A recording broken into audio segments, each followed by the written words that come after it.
ছাত্র জনতার অভ্যুত্থানে আওয়ামী লীগের পতনের ১ বছর পার হতে চলল। ১ বছরের মধ্যে কোনো দলীয় সরকার নেই, কিন্তু দলগুলির পারস্পরিক একজন আরেকজনকে কাদা ছড়াছড়ি, কখনো গুলি ছড়াছড়ি, কখনো হত্যা, কখনো হুমকি, তার কোনোটাই আসলে কমছে না।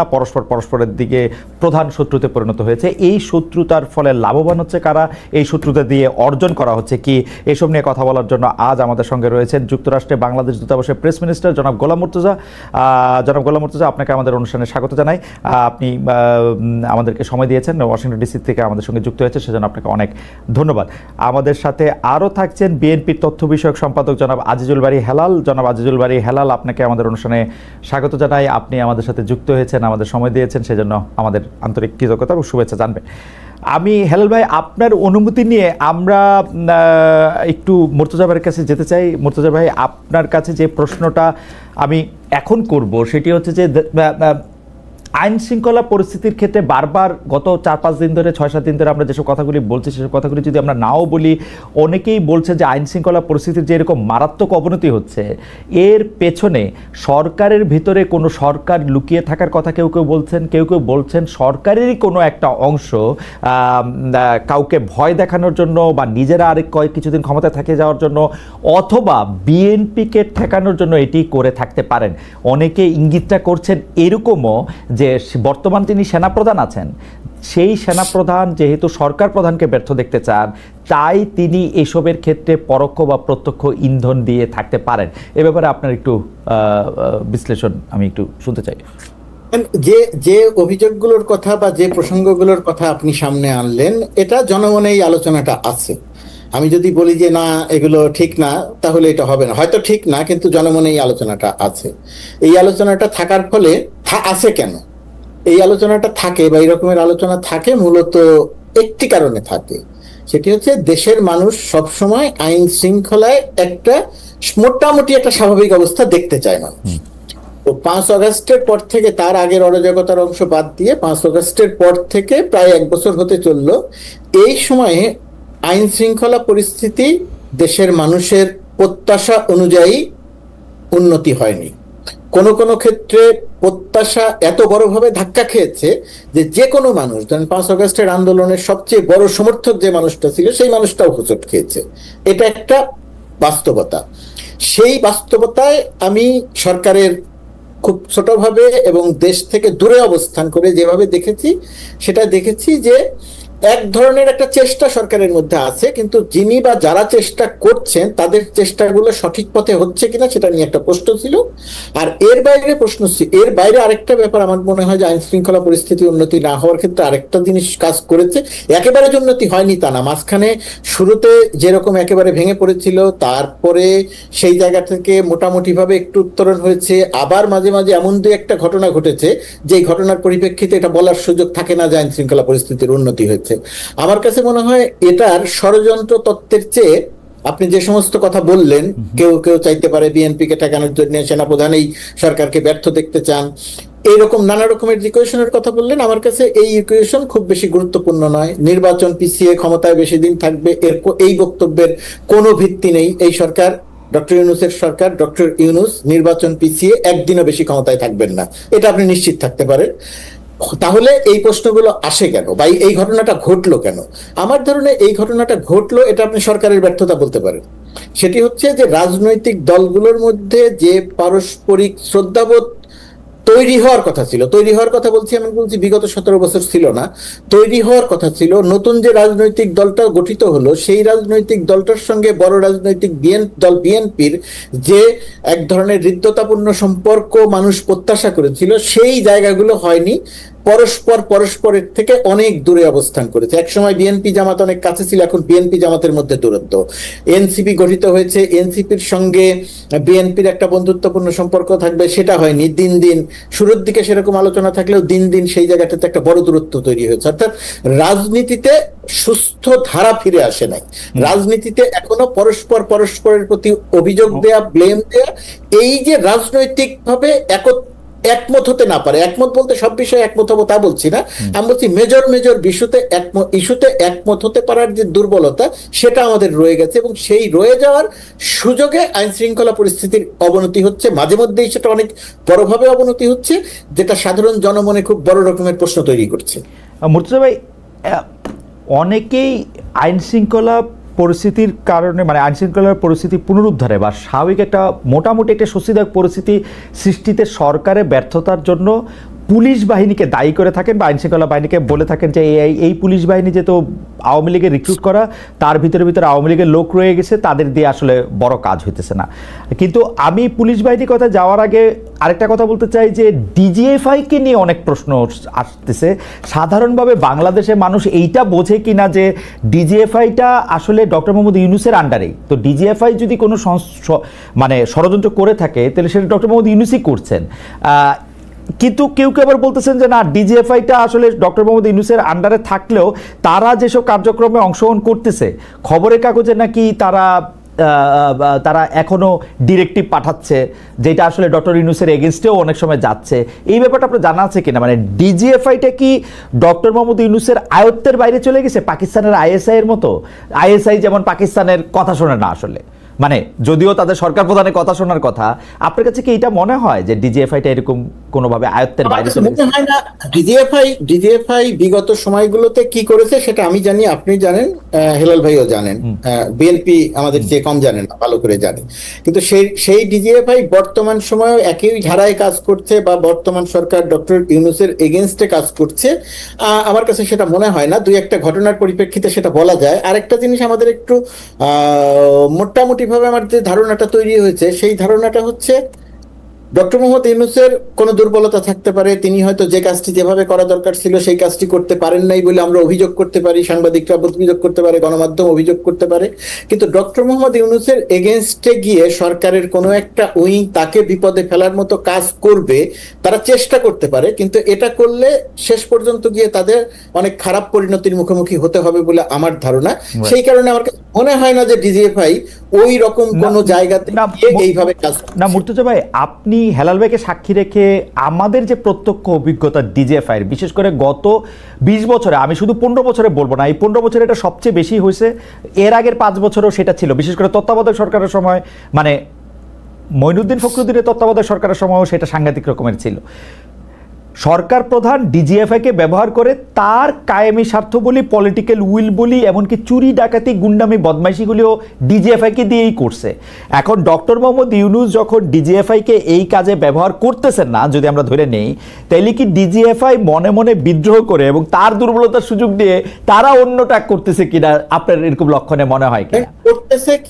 করতেছে কিনা সেটা তো বলতে পারবো না, আমার কাছে এটার কোনো প্রমাণ নাই। কিন্তু আমি আপনাকে আবার একটা কথা বলি, যে আপনি খুব সঠিকভাবে বলছেন যে অন্য সরকার প্রধানরা ডিজিএফআই কে যেভাবে অতীতে ব্যবহার করেছে, আমাদের একটা বড় দুর্বলতা কি, যে আমরা অতীতের সরকারগুলো যে ব্যবহার করেছে, কেউ কোনোদিন এসে এই জবাবদিহিটা নিশ্চিত করতে চায়নি যে এভাবে কেন ব্যবহার করা হয়েছিল। বর্তমান সরকারের সময়ও এই জায়গাটাতে একটা দুর্বলতা রয়ে গেছে।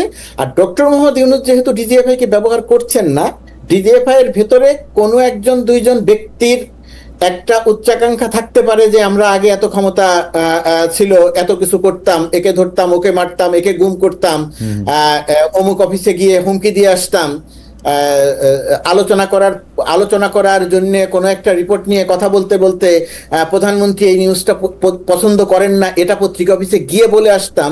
এখন আমরা সেই কাজগুলো করতে পারিনি, এটা যদি কেউ মনে করে থাকেন করতে পারেন। এতদিন ক্ষমতা ভোগ করছেন, সেই জায়গাতে করে থাকতে পারেন, কিন্তু সরকারের জায়গা থেকে এটাকে প্রথমত উৎসাহিত করার কোনো কারণ বা সুযোগ নাই, ডক্টর ইউনূস এটা করছেন না। দ্বিতীয়ত কথা, কেউ যদি এটা করে থাকেন, করতে পারেন, একবার দুইবার তিনবার করতে পারেন, কিন্তু তিনি যখনই চিহ্নিত হবেন তখন আপনি নিশ্চিত থাকতে পারেন তার বিরুদ্ধে কঠোর ব্যবস্থা নেওয়া হবে। এই ব্যবস্থা নেওয়ার জায়গাটা থেকে কেউ বিরত। আমি আপনার কাছে আবার ফিরবো যে সরকারের কন্ট্রোলটা আইন শৃঙ্খলা বাহিনীর উপর কতটা আছে সেই প্রসঙ্গ করে, কারণ কন্ট্রোল করতে হলে কিছু আমরা মানে নিয়ন্ত্রণ করতে হলে কিছু লক্ষণও আমরা বিচার করতে পারি, সেই লক্ষণগুলি আমরা বিচার করবো। আমরা একটু হেলাল ভাইয়ের কাছে যাই। হেলাল ভাই, আপনাকে আমি যে প্রশ্ন করতে চাইছিলাম, দর্শকরা সেরকম প্রশ্নই করতেছে আসলে বা মন্তব্য দিতেছে, আমি মন্তব্যগুলির কিছু জিস্ট পড়ে শোনাই তাইলে মানে বা একটা দুইটা জিনিস বলি, কারণ মানুষ আবার নিজেদের নামে না কিরকম মানে ছদ্মনামে, যেমন আমি যে মন্তব্যটা এখন দেখতে পাচ্ছি সেটা হচ্ছে ক্লাসিক মার্ট, মানে এটা তো নিশ্চয়ই মানুষের নাম হইতে পারে না, এটা কোন একটা দোকানের নাম ব্যবহার করে বা প্রতিষ্ঠানের নাম ব্যবহার করে সে লিখতেছেন। উনি বলতেছেন যে বাট মন্তব্যগুলি এরকম যে খালেদ ভাই আমার একটা প্রশ্ন, আমি একদম কোট আনকোট করতেছি, যারা দলের কর্মী নিয়ন্ত্রণ করতে পারে না তারা 18-20 কোটি মানুষের দেশ চালানোর স্বপ্ন দেখে। হ্যালো ভাই, আমার প্রশ্ন, আমি ধরে নিলাম যে বিএনপি এই কর্মীদের বহিষ্কার করছে বা তারা আসলে বিএনপির কর্মী কেমন কর্মী তা আমরা জানি না, আমরা 4,500-এর বেশি কর্মীকে বিএনপি থেকে নেতাকর্মীকে বহিষ্কার করা হয়েছে, নেতাদের কথা বলার জন্য শোকজ দেওয়া হয়েছে, দলের প্রধান বারবার আহ্বান জানাচ্ছেন যে আপনারা এগুলি করবেন না, কিন্তু আমি এই পুরা কাজটাকে দেখতেছি হচ্ছে অরণ্যে রোদন। নেতার কাজ, নেতার কথা, নেতার আহ্বান কর্মীরা শুনতেছেন না। এখন আপনি বলতে পারেন যে 18 কোটি দেশের লোকে 4,500 কি এমন নাম্বার, বিএনপি 5 কোটি 7 কোটি লোকের মেম্বার, তার কি এরকম নাম্বার না। হেলাল ভাই, ঘটনা এটা না, সত্যি সত্যি আপনি আমার উপরে আস্থা রাখতে পারেন। আপনি এই অনুষ্ঠানে আসবেন জেনে গত 2-3 দিনে বাংলাদেশের অন্তত 30টা জেলার বিভিন্ন মানুষের সাথে আমি কথা বলছি, সব মানে আমি যাদের সাথে কথা বলছি তাদের বেশিরভাগের অভিযোগ হচ্ছে চাঁদাবাজি করতেছে বিএনপি, থানা উপজেলা দখলে নিছে বিএনপি, ইউএনও অফিসে ঢুকা যায় না হচ্ছে বিএনপির লোকদের জন্য।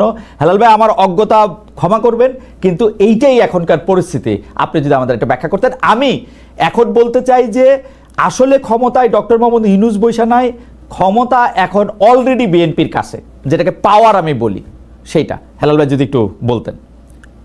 ধন্যবাদ আপনাকে। বিএনপি যদি নির্বাচিত হয়ে ক্ষমতায় আসতো তাহলে তো বাংলাদেশ উপকৃত হতো, আমরা সবাই উপকৃত হতাম। যেহেতু এখনো নির্বাচন হয়নি, সুতরাং বিএনপি ক্ষমতায়, এই কথাটা ওইভাবে বলা যাবে না। এখন বক্তব্য হলো যে বিএনপি, আপনি জানেন যে এটা কোনো ক্যাডার ভিত্তিক সংগঠন না, এটা একটা multi class organisation. That means এটা গণমুখী একটা সংগঠন, এবং কর্মী রিক্রুটেড যে পদ্ধতি সারা পৃথিবীতে, সেই পদ্ধতিতে আমাদের দলে আপনার কর্মী সংগ্রহ করা হয় বা আপনার সাপোর্টাররাও আসেন। এখন আপনি দেখবেন যে আমরা এই সমস্ত যে সমস্ত সাপোর্টার বা কর্মী বা সমর্থকরা যখন কোনো অন্যায়, হয়রানিমূলক বা নির্যাতনমূলক কর্মকাণ্ড করে, সেটাকে আমরা অ্যাড্রেস করছি কিনা, অ্যাকসেপ্ট করছি কিনা, নাকি ডিনাই করছি, এটা কিন্তু একটা ইম্পর্টেন্ট জিনিস। আমরা সেটাকে অ্যাকসেপ্ট করছি, আমরা ডিনাই করছি না, এবং আমরা যে আমাদের যে ক্ষমতা, সেই ক্ষমতা নিয়ে আমরা তাদের উপরে একটা ব্যবস্থা নিচ্ছি। আমার এখানে একটা বক্তব্য যে এই যে আন্দোলনী যে কর্মীগুলো আপনি বলছেন, এই আন্দোলনী কর্মীদেরকে আবারও পুলিশে গ্রেফতার করার জন্য আমরা অনুরোধ করছি। আমি যদি একটা উদাহরণ দিই, যে আমাদের নাটোরে একটা ইন্টারনাল আমাদের একটা কনফারেন্স হচ্ছিল, সেখানে আমাদের বিএনপি নিজেদের মধ্যে একটা গন্ডগোল হয়। আমরা তখন কেন্দ্র থেকে প্রতিনিধি পাঠিয়ে যারা যারা গন্ডগোলে জড়িত তাদের নামে মামলা দেওয়ার জন্য আমরা পুলিশকে বললাম। পুলিশ আমাদের মামলাটা না নিয়ে বলল যে এটা যারা ভিকটিম বা সংক্ষুব্ধ তারা মামলা করবে। আবার দেখেন একই ঘটনা নরসিংদীতেও ঘটেছে। পয়েন্ট নাম্বার 2, এবার আপনি আসেন যে ঢাকার যে পুরনো ঢাকার যে ঘটনাটা ঘটলো, যে নৃশংস পৈশাচিক হত্যাকাণ্ড, নেককারজনক হত্যাকাণ্ড, আমরা এই ঘটনাটাকে যারা যারা জড়িত তাদেরকে বিচার এবং গ্রেফতারের জন্য অনুরোধ করলাম, আহ্বান জানালাম, এবং আমরা কখনো এটাকে ডিনাই করলাম না। আমার কাছে কোশ্চেন হলো যে ভিডিওতে আপনি দেখলেন যে বড় পাথরটি এনে প্রাণঘাতী আঘাতটা করা হলো এই ছেলেটাকে, সেই ব্যক্তিটাকে কিন্তু এখনো আইডেন্টিফাই করা গেল না, সেই ব্যক্তিকে ধরা ছোঁয়ার বাইরে রয়ে গেল, এবং তার নামে মামলাও হয়নি। পরিবার থেকে বলছে যে কেন তার নামে মামলা হচ্ছে না, মানে যে প্রাণঘাতী আঘাতটা করলো। এটা দিয়ে হেলাল ভাই, আমি এই বয়ানটা আমি বুঝাতে চাচ্ছি, আমি ন্যারেটিভটা 3-4 দিন ধরে বিএনপির লোকদের কাছে শুনতেছি, তারা আইডেন্টিফাই করা যায় নাই দেখে কি বুঝা গেল? আপনার প্রশ্নের উত্তর দিয়ে বুঝাচ্ছি যে আপনি যে বলছেন যে দল তার সংগঠনকে সংগঠিত করতে পারছেন, তাই বলছি, সেই উত্তরে বলছি যে আমরা আমাদের যে স্বার্থ, মানে সমর্থন, আমাদের যে সক্ষমতা, যে সাংগঠনিক সক্ষমতা, আমরা তার ক্ষমতাই নেই যে তাদেরকে আমরা গ্রেফতার করব বা বিচার করব। এখন আপনি বলেন যে কোনো রাজনৈতিক দল কি কোনো ডিসিপ্লিনারি ফোর্স যে আপনার ডিসিপ্লিনারি ফোর্স ইয়েস বললে সবাই ইয়েস বলবে। আমি কোশ্চেন দেখেন বাংলাদেশের প্রতিটা রাজনৈতিক দলে এই সমস্যা তো রয়েই গেছে। হেলাল ভাই আমি কোশ্চেনটা কোন রাজনৈতিক দল বলেন? না কোন রাজনৈতিক দল দিয়ে তো আমার আসলে এখন প্রসঙ্গ না, প্রসঙ্গ বিএনপি নিয়ে। আমি যেটা বলতে চাই যে বিএনপি একটা রাজনৈতিক দল হিসাবে বাংলাদেশে এখন বর্তমানে যেসব দল রাজনীতি করতেছে তার মধ্যে সবচেয়ে বড় দল হিসাবে বিএনপি তো চলতে হয় না, বিএনপির তো একটা ব্যয় আছে। বিএনপি কি কর্মীদের নেতাদের মাধ্যমে টাকা সংগ্রহ করে না, যেটাকে আমরা চাঁদা বলে থাকি ভালোবেসে? এটা হলো আমাদের যারা যে কমিটিগুলো আছে, অর্থাৎ আপনি সমর্থক শুভানুধ্যায়িত না, আমরা যারা কমিটির মেম্বার অর্থাৎ আমরা যারা কমিটির লোক তাদের আমাদের একটা মান্থলি আমরা একটা পেমেন্ট পার্টিকে করি, খুব অল্প পরিমাণ। না সেটা তো সদস্য চাঁদা। আপনারা ব্যবসায়ীদের থেকে চাঁদা নেন তো, ব্যবসায়ী দোকানদার আমি একটা কথা বলি, সারা পৃথিবীতে রাজনৈতিক দলগুলো যেভাবে তাদের ফান্ড ক্রিয়েট করে বিএনপি নিশ্চয়ই তার বাইরে করে। হেলাল ভাই আমি উদাহরণ দেই। আমি যেই দেশে আসি বা মুর্তজা ভাই যে দেশে আসেন সেই দেশে পার্টি ফান্ডে আপনার টাকা দিতে হলে সেটাতে রসিদ দেওয়া হয়, সেটা ওয়েবসাইটে ঘোষণা করতে হয়, সেটা ইনকাম ট্যাক্সেও ঘোষণা করতে হয় পার্টি ফান্ডে আমি এত টাকা দিলাম। বিএনপি কি তাই? আপনি দেখেন যখন প্রেসিডেন্ট ইলেকশন হয় আমেরিকার, তার আগে যখন যে প্রাইমারি যে আপনার জনসভাগুলো হয় সেখানে যে ফান্ডটা কালেক্ট হয় সেখানে আপনি বলছেন যে রিসিট দেওয়া হয় একদম স্বচ্ছ। বাংলাদেশ কিন্তু এই কালচারে যাবে, এটা আমরা বিএনপি বিশ্বাস করে এবং এই কালচারে যাবে বিধায় তো আমরা। হেলাল ভাই আপনি আমাকে ভুল বুঝেন না, এটা হচ্ছে যে খালি প্রশ্ন করি তো সেজন্য ভুল বোঝার জায়গা আছে, কিন্তু বাংলাদেশ ওই জায়গায় যাবে এটা আমি আমি বিএনপিকে সিঙ্গেল আউট করতেছি না, আমি শুধু প্রশ্ন করতেছি যে বিএনপি তার কর্মী নেতাদের মাধ্যমে মানুষের কাছ থেকে চাঁদা আদায় করে কিনা। আমরা বললাম তো আমাদের যে সদস্য চাঁদা এর বাইরে আমার চাঁদা আদায় করতে হবে কেন, আপনি তাই বলেন। আমাদের মনে করেন আমি তো বিএনপি চালাই না, আমি কেমনে বলবো চাঁদা আদায় করতে হবে কিনা? চাঁদা নেয় কিনা সেটা বলেন, আপনি বলেন না নেয় না। শোনেন, নেই না বা না নেই এই প্রশ্নের উত্তরটা এইভাবেই দিতে হবে যে সারা পৃথিবীতে রাজনৈতিক দলগুলো যে স্বচ্ছতার মাধ্যমে চাঁদা বা আপনি সদস্য চাঁদা বা ডোনেশন বলেন যেভাবে নেই, বিএনপি তার ব্যতিক্রম কিছু না। আপনি যদি বলতে পারেন কাউকে হুমকি দিয়ে চাঁদা নিয়েছে কিনা, যেটা বাংলাদেশে বিভিন্ন রাজনৈতিক দল যেমন হুমকি দেয় যে এটা চাঁদাটা না দিলে তোমাকে মামলায় ফাঁসিয়ে দেবো, চাঁদাটা না নিলে তোমার জমি দখল করব, এই কাজ বিএনপি করে কিনা এইটা আপনি দেখেন। এখন আমার দলে অনেক নেতা আছে তারা বড় বড় ব্যবসায়ী, এখন সে মনে করে আমি যদি আজকে অনেক টাকার মালিক হই বৈধভাবে, আমি পার্টিকে কিছু টাকা হেল্প ডোনেট করতেই পারি, করতে পারি না? আবার আমি যদি পার্টির বাইরের কোন লোককে যদি হুমকি দিয়ে টাকা নিই তখন আপনি বলতে পারেন যে হ্যাঁ আপনি তাকে হুমকি। বিএনপি একটা স্বচ্ছ রাজনীতির কথাই কিন্তু আমরা আমাদের এই 31 দফা যদি আপনি ভালোভাবে বিটুইন দ্য লাইন্স পড়েন, আমরা কিন্তু বলেছি যে স্বচ্ছ প্রক্রিয়ার মধ্যে রাজনৈতিক স্বচ্ছতা। ভাই এইখানে গল্পটা আমি এইখানে কি একটু আপনাকে জানতে চাইতে পারি যে ধরেন পার্টি যারা বিএনপি করে, ধরেন ঘোষণা দেয়া যায় বিএনপি সদস্য বা বিএনপি শুভাকাঙ্ক্ষী, তারা বাইরে যেমন ধরেন আমরা কয়েকদিন আগে দেখলাম যে কেউ একজন ওয়ালটনের কাছ থেকে চাঁদা চাইতেছে বা কেউ একজন কারো কাছ থেকে ফোন নাম্বার নিচ্ছে, আপনার এরকম ব্যবস্থা বিএনপিতে নাই? আমি আপনাদের খালিদ ভাই আমাকে একটু বলেন, দেখেন আমার এই তত্ত্ব দিচ্ছি আমি, একটা থিওরি কিভাবে নেবেন যাবে না। চাঁদাবাজি বা সন্ত্রাসী is a case of individuals, it is not a case of political decision. এখন কেউ ওয়ালটনের কাছে চাঁদা চাইলো, সে তার নিজস্ব চাঁদা চাইলো, সে যখন বিপদে পড়ে তখন সে পার্টির নামটা ইউজ করে, তখন পার্টি সেটাকে স্বীকার করছে কিনা বা পার্টি ব্যবস্থা নিচ্ছে কিনা এইটা আপনি দেখবেন। এই জন্য আমি বলছি চাঁদাবাজি যে কেস অফ ইন্ডিভিজুয়াল, এটা কোনো পলিটিক্যাল ডিসিশনে হয় না। এই এখন কোন একজন নেতা, এখন আমি যদি ওয়ালটনের কাছে চাঁদাবাজি করি, ওয়ালটন ন্যাচারালি বলবে যে হেলাল বিএনপি করে, বিএনপি চাঁদাবাজি করছে, বিএনপি কি আমাকে বলছে ওয়ালটনের কাছে টাকা চাইতে? বিএনপি যদি বলে হ্যাঁ হেলালকে আমি বলেছি বা হেলালকে আমি সার্টিফাই করছি, তখন আপনি এটা পার্টির চাঁদাবাজি বলতে পারেন। চাঁদাবাজি যে কেস অফ ইন্ডিভিজুয়াল, এটা কোনো পলিটিক্যাল ডিসিশন হয় না। আপনি কথা আমরা দুইটা জিনিস একদম স্পষ্ট বুঝতে পারলাম। এক হচ্ছে যে চাঁদাবাজিটা হচ্ছে যে একটা ইন্ডিভিজুয়াল কেস, পার্টির পক্ষ থেকে বিএনপির পক্ষ থেকে এরকম হুমকি দিয়ে চাঁদার কোনো রকম কোনো ঘটনা নাই। দুই, আমরা যেটা বুঝতে পারলাম যে সেটা হলো যে বিএনপিতে যারা শুভানুধ্যায়ী আছে, যারা বিএনপি সমর্থক আছে, তারা বিভিন্ন সময় বিভিন্ন টাকার ডোনেশন দিতে পারে, সেটা দিয়েও থাকে। আপনারা কি কখনো, হেলবে একটু ছোট করে বলবো, আপনারা কি কখনো ভাবছেন যে এই ব্যাপারটা একটু স্বচ্ছ করে তুলবেন? কেন আমি এই কথা বলতেছি, যে আমরা কিন্তু দেখতে পাচ্ছি যে বাংলাদেশের যত পলিটিক্যাল শো অফ, ইভেন উনি যদি বাংলাদেশের সর্বোচ্চ বড়লোক হয়ে থাকেন, মানে উনার যদি দাদা বা নানার জমিদারিও থাকে, উনি এটা জমিদারি থেকে টাকাটা ব্যয় করেন না আসলে, মানে এরকম জমিদারি থেকে ব্যয় করছেন, রাজনীতির জন্য ট্রাক বা বাস বা গাড়ি ভাড়া করছেন বাবার টাকা থেকে, এটা আমরা অনেক বেশি দেখি না। এইটা আপনারা কি মানে কেন্দ্রীয়ভাবে এনশিওর করতে পারেন যে এটা আসলে চাঁদার মাধ্যমে জোগাড় করা হয় নাই, বা কোনো না কোনো সুবিধা দিয়ে এটা জোগাড় করা হয়?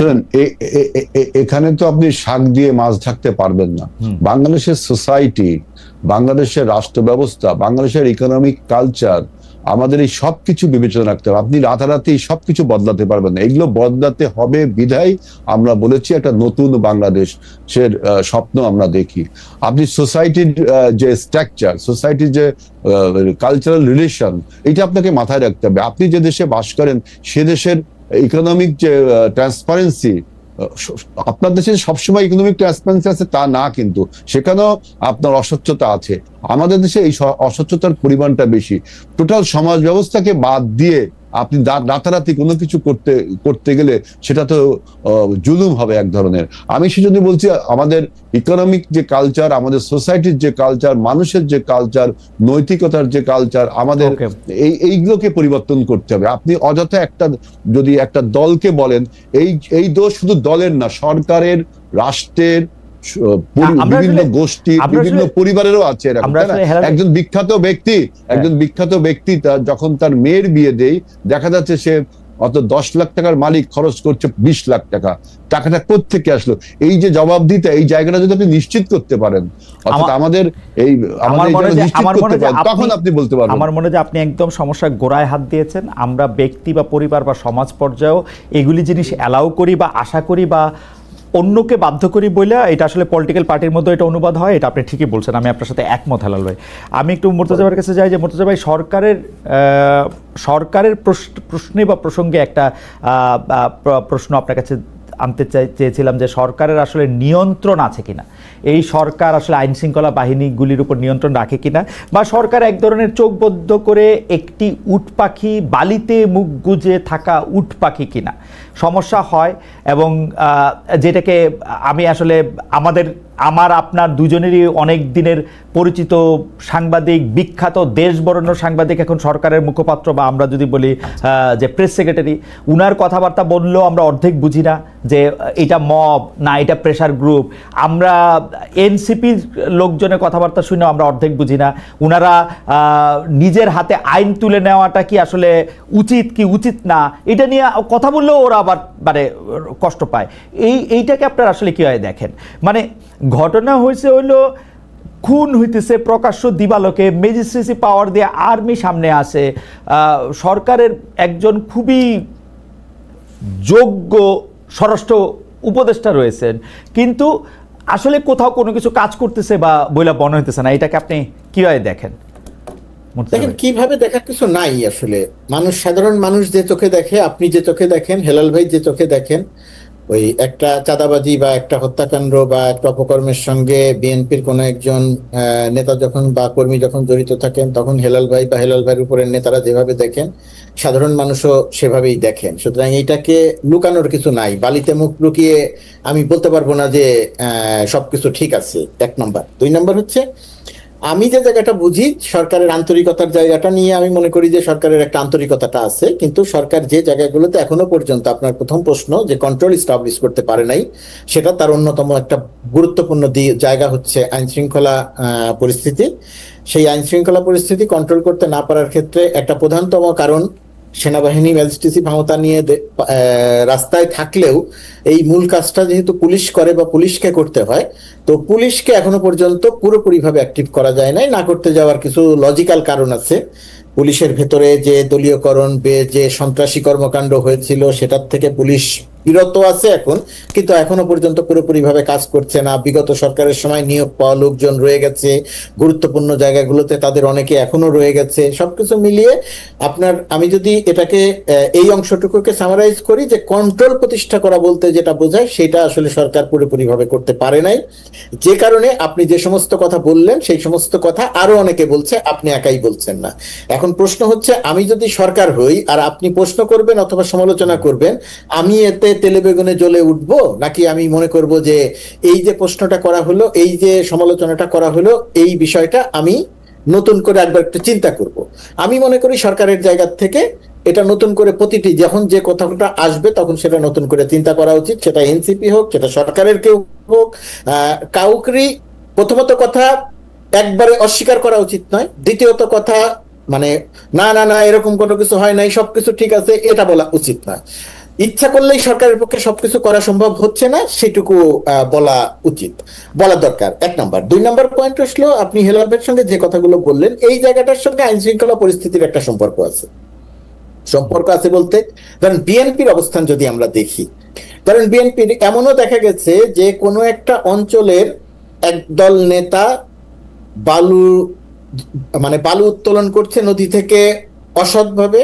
আমি সরাসরি আমার কথা দিয়ে বলি যে আমি ইউটিউবে কথা বলতে গিয়ে আমি সেই ঘটনাটা উল্লেখ করলাম, অমুক জায়গায় অমুক নেতার অনুসারীরা এইভাবে বালু উত্তোলন করছে, এই গ্রাম আছে, পাশে নদীর পাশে একটা বাড়ি আছে, সেই বাড়িটা দেবে যাচ্ছে।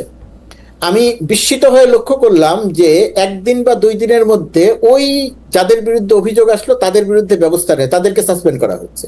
এখানে আবার সমস্যা আছে, এক পক্ষ সাসপেন্ড করতে চাইছেন, যিনি উপর থেকে সাসপেন্ড করেছেন তার পেছনে আবার তার কাছে গিয়ে আবার আরেক পক্ষ তদবির করছে যে না, উনি তো আমার লোক, আমাদের লোক, এত বছর ত্যাগ স্বীকার করেছেন, সাসপেন্ড করা ঠিক হবে না, কিন্তু তারপরেও শেষ পর্যন্ত গিয়ে তাদেরকে ব্যবস্থা নেওয়া হয়েছে। এখন এটাকেই বিএনপি বলছে, যেটা হেলাল ভাইও যে কথাটা বললেন, যে যখন যার বিরুদ্ধে অভিযোগ আসছে আমরা তো তার বিরুদ্ধে ব্যবস্থা নিচ্ছি। এটা হয় কি যে মানুষ তো একটার সঙ্গে আরেকটা মেলায়, আপনি যতই বলবেন যে না আমরা সেটা মেলাতে চাই না। ধরেন আমি শেষ করি খালেদ, যে ছাত্রলীগের যখন একজন একটা অপকর্ম করতো, ছাত্রলীগের পক্ষ থেকে কিন্তু একটা ব্যবস্থা নেওয়া হতো, কি যে তাকে বহিষ্কার করা হচ্ছে। মানুষ হয় কি এখন বিএনপির এই বহিষ্কার করার সঙ্গে ওই ঘটনাটাকে মিলিয়ে ফেলছে, যে ছাত্রলীগও বহিষ্কার করতো, আপনারাও বহিষ্কার করছেন, কিন্তু ঘটনা তো বন্ধ হচ্ছে না, চাঁদাবাজি তো চলছে, দখল তো চলছে। এখন প্রশ্ন হচ্ছে চাঁদাবাজি বা দখল চলছে কিনা। আমার প্রথমত কথা এটা স্বীকার করতে হবে যেটা চলছে। তাহলে সরকার বন্ধ করছে না কেন? সরকার পারছে না পুরোপুরি ভাবে। সরকার এই জায়গাটাতে আপনি সরকারকে দায় দিতে পারবেন। আর বিএনপি যে জায়গাটায় বলে যে তাহলে আমরা আর কি করবো, আমরা তো সরকার না। আমার কাছে যে জায়গাটা মনে হয়, যদি আইন শৃঙ্খলা পরিস্থিতি নিয়ন্ত্রণ করতে হয়, বর্তমান সরকার ব্যবস্থায়, ইন্টারিম সরকার ব্যবস্থায়, ডক্টর ইউনূসের সরকার ব্যবস্থায় প্রধান রাজনৈতিক দলগুলোর মধ্যে এক ধরনের একটা সম্মতি আসতে হবে। বিএনপি যেটা করছে যে মাঠ পর্যায়ে যে লোকটা গিয়ে চাঁদাবাজি করছে তার বিরুদ্ধে অভিযোগ আসলে তাকে বহিষ্কার করছে, কিন্তু ওই লোকটার নেতাকে ওই চাঁদার ভাগ অন্য কোন কোন নেতা পায়। সব নেতা নেয় আমি সেটা বলছি না, সব নেতা খারাপ আমি সেটা বলছি না, কোন কোন নেতা ওই চাঁদার ভাগ পায়। তো বিএনপি আমার ধারণা ব্যবস্থা নেয়ার ক্ষেত্রে তারা সরকারের উপরে নির্ভর করছে, বা বলছে সরকার তাকে কেন গ্রেপ্তার করলো না, কিন্তু ওই নেতার যে কর্মী বাহিনী আছে বা মাস্তান বাহিনী আছে বা চাঁদাবাজ বাহিনী আছে সেটাকে নিয়ন্ত্রণ করছে না।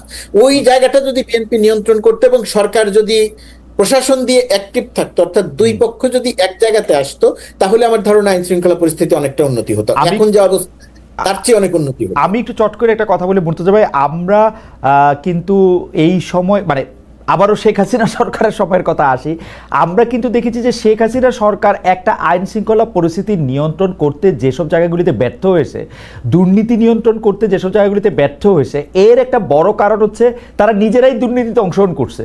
আইন শৃঙ্খলা পরিস্থিতির অবনতি ঘটানোর পেছনে তাদের প্রত্যক্ষ মদত ছিল বা নিজস্ব স্বার্থ ছিল। একই ঘটনা আমরা এই সরকারের ক্ষেত্রে বলতে পারি কিনা, কেন নিয়ন্ত্রণ হচ্ছে না? আমি যখন দেখি জনাব মতিউর রহমান চৌধুরী মানব জমিনের সম্পাদক, তিনি যখন বলেন যে এই উপদেষ্টারা কি সবাই ভালো, তাদের বিরুদ্ধে তো আমরা একটা কথা লিখতে পারি না। যখন একটা কথা সামনেও আসে উপদেষ্টাদের সেক্রেটারিদের সম্পর্কে, উপদেষ্টাদের বাবা সম্পর্কে, উপদেষ্টারা বিভিন্ন জায়গায় বিভিন্ন কিছু করা সম্পর্কে, আরেকটা রাজনৈতিক দলের সাথে সংশ্লিষ্ট সম্পর্কে, কোনো দুর্নীতি দমন কমিশনকে চিঠি দেওয়া প্রসঙ্গে, আমরা কিন্তু এগুলিকে সরকারের মাধ্যমে শক্ত হাতে দমন হতে দেখি না। আপনার কাছে কি এইখানে মনে হয় না যে এই সরকার একটু ছোট, মানে ইউনূস সরকার পুরোপুরি শেখ হাসিনা না, শেখ হাসিনা যদি 10-এ 10 হয়, ইউনূস সরকার 5 হাসিনা, এরকম মানে অর্ধেক হাসিনা কমপক্ষে, এরকম কি মনে হয় না? না, আমার কাছে তা মনে হয় না। মানে স্কেলে ছোট, কারণ এমনি বৈশিষ্ট্য স্কেলে ছোট, ক্ষমতা ভোগ করা বলেন, ক্ষমতা প্রয়োগ করা বলেন, সেই সমস্ত জায়গাতেও এই সরকারের দুর্বলতা আছে। সরকারের উপদেষ্টাদের আপনি কারো কারো বিরুদ্ধে, মতিউর রহমান চৌধুরীর মতিভাইয়ের যে কথাটা আপনি বললেন, সেই কথাটা বলা আপনি বলতে পারেন, আমি বলতে পারি, কিন্তু সেই কথাটা বলে শেখ হাসিনা সরকারের ওই দানবীয় কর্মকাণ্ডের সঙ্গে মিলাতে যাওয়াটা আমার ধারণা মানে স্কেল আপ যদি আমরা করি, ধরা যাক না, স্কেল আপও করা যাবে না। আপনি বর্তমান সরকারের কোন উপদেষ্টার আপনি ওইভাবে তারা ক্ষমতা ব্যবহার করে দুর্নীতি করছে, তার দুর্বলতা বের করতে পারবেন, আপনি তার সমালোচনা করতে পারবেন, এই কাজটা তার করার কথা ছিল সেই কাজটা সে করতে পারেনি বলতে পারবেন, কিন্তু আপনি এই বর্তমান সরকারের ভেতরে একজন সালমান রহমান দেখাইতে পারবেন না। আপনি বর্তমান সরকারের ভেতরে একজন এই কি বলবো, কিন্তু মুর্তজা ভাই, সালমান এফ রহমানও কিন্তু আওয়ামী লীগের প্রথম বছরে গিয়েই সালমান এফ রহমান হয়ে যায় নাই, তারা ওয়েট করতে হয়েছে 10 বছরের, তো টাইমেরও একটা ফ্যাক্টর আছে। আমি কইতেছি যে ছোট বড় আছে কিনা, মানে আছে না, আমার কাছে সেটা মনে হয় না ছোট বড় আছে, কারণ সরকারের কোনো উপদেষ্টা সরাসরি ভাবে দুর্নীতি করছে অথবা দুর্নীতি প্রশ্রয় দিচ্ছে, সেটা প্রশ্রয় দিচ্ছে আপনি বলতে পারেন হচ্ছে ওই জায়গাটাতে, তার যে জায়গাটাতে কঠোর ব্যবস্থা নেওয়া দরকার ছিল সেই সমস্ত জায়গাতে সে কঠোর ব্যবস্থা নিতে পারছে না। না মুর্তজা ভাই, আপনি সরকারে আসেন, আপনি সরকারের সাথে মিলেই কথা বলবেন, সেটা ঠিক আছে, কিন্তু মুর্তজা ভাই সত্যি সত্যি আপনি কি কোনো জায়গায় কোনো কন্ট্রাক্টর আগে যেমন সরকারি দলরে চাঁদা দিয়ে সরকারি দলরে তুষ্ট করে, আমি সোজাসুজি শেখ হাসিনা কথাই বলি, কারণ আমি 15 বছর শেখ হাসিনাকে এর জন্য দায়ী করে আসছি, এখনো তাই করি, যে শেখ হাসিনাকে টাকা দিয়ে উনি যেমন কাজ করতেন, এই টাকাটা দেয়া কি উনার বন্ধ আছে? এই টাকাটা উনি এখন কারে দেয়? একটা কথা বলি খালেদ, ধরেন আমি সরকারের সঙ্গে আছি, হ্যাঁ, আর সরকারের সঙ্গে বিগত সময়গুলোতে আমরা যাদেরকে দেখেছি, যত রকমের অপকর্ম ছিল, আপনার অনুষ্ঠান সহ আরো বিভিন্ন অনুষ্ঠানে তারা যারা এসেছেন, তারা সকল রকমের অপকর্মকে এক ধরনের জাস্টিফাই করেছে। অবশ্যই অবশ্যই আমি সরকারের সঙ্গে আছি, কিন্তু আমি আপনাকে নিশ্চিত করে বলতে পারি সরকারের কোনো দুর্বলতা বা অপকর্ম বা দুর্নীতির কোনো সংবাদ যদি আসে, তার কোনোটাকে জাস্টিফাই করার রেসপন্সিবিলিটি, দায়িত্ব আমি নিব না। এর জন্য গোলাম মুর্তজা ভাই, এইটা কিন্তু আপনার একটা ব্র্যান্ড দাঁড়াইছে, আপনি কিন্তু দায়িত্ব নেন না, আপনি যেটা মনে করেন এটা আপনি সরকারে থাকলে, সরকারের বিপক্ষে থাকলে এটা আপনার জন্য। কিন্তু আমি আপনাকে সরল একটা প্রশ্ন করি, যেসব ঠিকাদারের কাজ, যেসব উন্নয়নের কাজ, মানে চুরির যেগুলি ডাইরেক্ট ক্ষেত্র, হয়তো যেটা বন্ধ হয়েছে সেটা হচ্ছে বিদেশে টাকা পাচার বা ব্যাংকগুলিকে খুব ম্যানিপুলেট করা, হয়তো বন্ধ হয়েছে, কিন্তু সারা বাংলাদেশে যে ঠিকাদারি কার্যক্রম যে পরিচালনা করা, সেটার ক্ষেত্রে কিন্তু ওই ঠিকাদারদেরকে টাকা দিতেই হইতেছে। মুর্তজা ভাই, আমি তো এখন আমি আপনার সাথে কারে দিচ্ছে টাকাটা, এটা হলো আমার কথা। ওই টাকাটা কোনো উপদেষ্টাকে দিচ্ছে না, সরকারকে দিচ্ছে, সরকারকেও দিচ্ছে না। ওই টাকাটা সরকার বলতে কি বুঝছেন? ওই টাকাটা কি কোনো ডিসি কে দিচ্ছে? দিয়ে থাকতে পারে, এখন ওইটা দেখার দায়িত্ব অবশ্যই সরকারের। এইটা সরকার যদি না দেখে থাকে, আপনি অবশ্যই সেটাকে অভিযোগ দায় নিতে হবে, সরকারের সমালোচনা করতে হবে। কিন্তু আবার ওই টাকাটা স্থানীয় রাজনীতিতে যিনি প্রভাবশালী, যে দল প্রভাবশালী, ওই ঠিকাদার সেই হয় ওই ঠিকাদার ওই প্রভাবশালী দলের অংশ, অথবা ওই ঠিকাদার ওই প্রভাবশালী দলকে অর্থ দিয়ে, দলকে আস্থায় নিয়ে সে ব্যবসাটা করছে। কিন্তু শেখ হাসিনা সরকারের সময় একেবারে সেন্ট্রাল থেকে যেভাবে সবকিছু কন্ট্রোল করা হতো, ঠিকাদার থেকে শুরু করে সবাইকে টাকা দিয়ে কার্যক্রম করতে হতো, বর্তমান সরকারের সময় এরকম কাজ হচ্ছে। আমি খোঁজ নিয়েও জানার চেষ্টা করেছি, আমি এটা জানতে পারি নাই। যদি কখনো জানতে পারি এবং সুনির্দিষ্ট করে আসে, অবশ্যই আমি সেটা নিয়ে কথা বলবো। আমি কোনোভাবেই সেটাকে রাগঢাক করবো না, চাপা দিতে চেষ্টা করবো। আপনাকে ধন্যবাদ। আমি একটু হেলাল ভাইয়ের কাছে আসবো। ঘটনা হচ্ছে শেখ হাসিনা যখন এই দেশ থেকে পালায় গেছে, তখন পুলিশ বাহিনীর অবস্থাটা কি? পুলিশের আইজি থেকে শুরু করে এডিশনাল আইজি, ডিআইজি, এমনকি এসপি লেভেল পর্যন্ত সব কয়টা লোক শেখ হাসিনার হ্যান্ডপিক করা, অলমোস্ট সব কয়টা লোক, 70 থেকে 80% লোক। আপনাকে তার বাইরে বাদ দিয়ে একজন পুলিশের অধ্যক্ষ আনতে হবে, পুলিশের প্রধান আনতে হবে। তো সেইটা যদি আপনি আনেন, সেটা আপনি চুক্তিভিত্তিক ছাড়া কেমনে আনবেন ভাই? আপনি আমরা বলেন না। আপনার নিম্নস্তরের যে কর্মকর্তাগুলো ছিল, তাদের প্রমোশন দিয়ে তো এখানে আনা যায়, তাই না? এটা পুলিশের আইনে এটা পুলিশে ভালো বলবে। আমি বলছি যে ঊর্ধ্বতন এই কর্মকর্তাগুলো জানে যদি বাংলাদেশ স্টেবল হয়, তাহলে তারা যে অপরাধ করেছে তার একটা বিচার হবে। যেহেতু আমাদের নির্বাচন কমিশনের যে দুরবস্থা হয়েছে, আমরা চাই না এই দুরবস্থা কারা হোক। তারা যখন দেখছে যদি বিচার হয় তাহলে তো আপনার তারা আমি প্রশ্নটা একটা সেকেন্ড আমি বক্তব্যের সাথে কিঞ্চিত দ্বিমত পোষণ করি। এর জন্য আমি প্রশ্নটা মুর্তজা না, আসলে দ্বিমত না, সহমত, কিন্তু একটু সম্পর্ক আছে। মুর্তজাকে প্রশ্নটা করে রাখি। মুর্তজা ভাই, এটা আপনি একটু 1-2 মিনিট একটু উত্তর দেন হেলাল ভাইয়ের কথা শেষ হলে।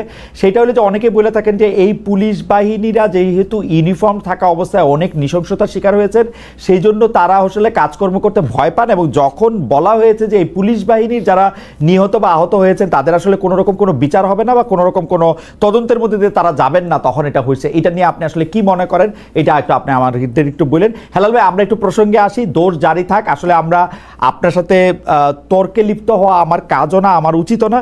আমি যেটা আপনাকে বলতে চাই, আপনি যেখান থেকে বললেন রক কাটা বা আপনাদের রাজনৈতিক প্রতিপক্ষ সম্পর্কে, সেটা নিয়ে আমি একটু প্রশ্ন করতে চাই। দেখেন, আমরা যখন 90-এর গণ আন্দোলন করছি, আপনি সেটা সামনের সারির সৈনিক, আমি পিছনের সারির হইলেও সৈনিক। আমরা কিন্তু একটা জিনিস ঠিক করছিলাম যে আমরা জামায়াতে ইসলামী বা জাতীয় পার্টিকে মূলধারা রাজনীতিতে আমরা অংশ নিতে দিব না। এই বিএনপি কিন্তু জামাতে ইসলামীকে সামনে নিয়ে এসে জামাত ইসলামীর সাথে রাজনীতি করে জামাত ইসলামীর লোকজনের গাড়িতে পতাকা দিয়ে জামায়াতে ইসলামীর কথায় পরিচালিত হয়ে একরকমভাবে বিএনপির জামায়াতিকরণ করে তারপরে বিএনপিকে চালাইছে। এখন হঠাৎ করে এখন আবার আপনাদের সাথে যে জামাত ইসলামের ম্যাট্রিক্স, সেটা কি লোক দেখানো? সেইটা কি আওয়ামী লীগ আর জাতীয় পার্টির যে ম্যাট্রিক্স ছিল সেই রকম, নাকি অতি অন্যায়ভাবে আপনারা জামায়াতের পিছনে লাগতেছেন শুধুমাত্র আওয়ামী বিরোধী ভোট ব্যাংকে অ্যাড্রেস করার জন্য? একটু যদি আমাদের বলতেন হেলাল ভাই। না না, বিষয়টা এরকম না। আমরা বলছি যে দেখেন, যে বর্তমানে বাংলাদেশের সামনে বার্নিং কোশ্চেন হলো একটা নির্বাচিত সরকার। এর থেকে বড় কোনো সুন্দর উত্তম ব্যবস্থা আর নেই।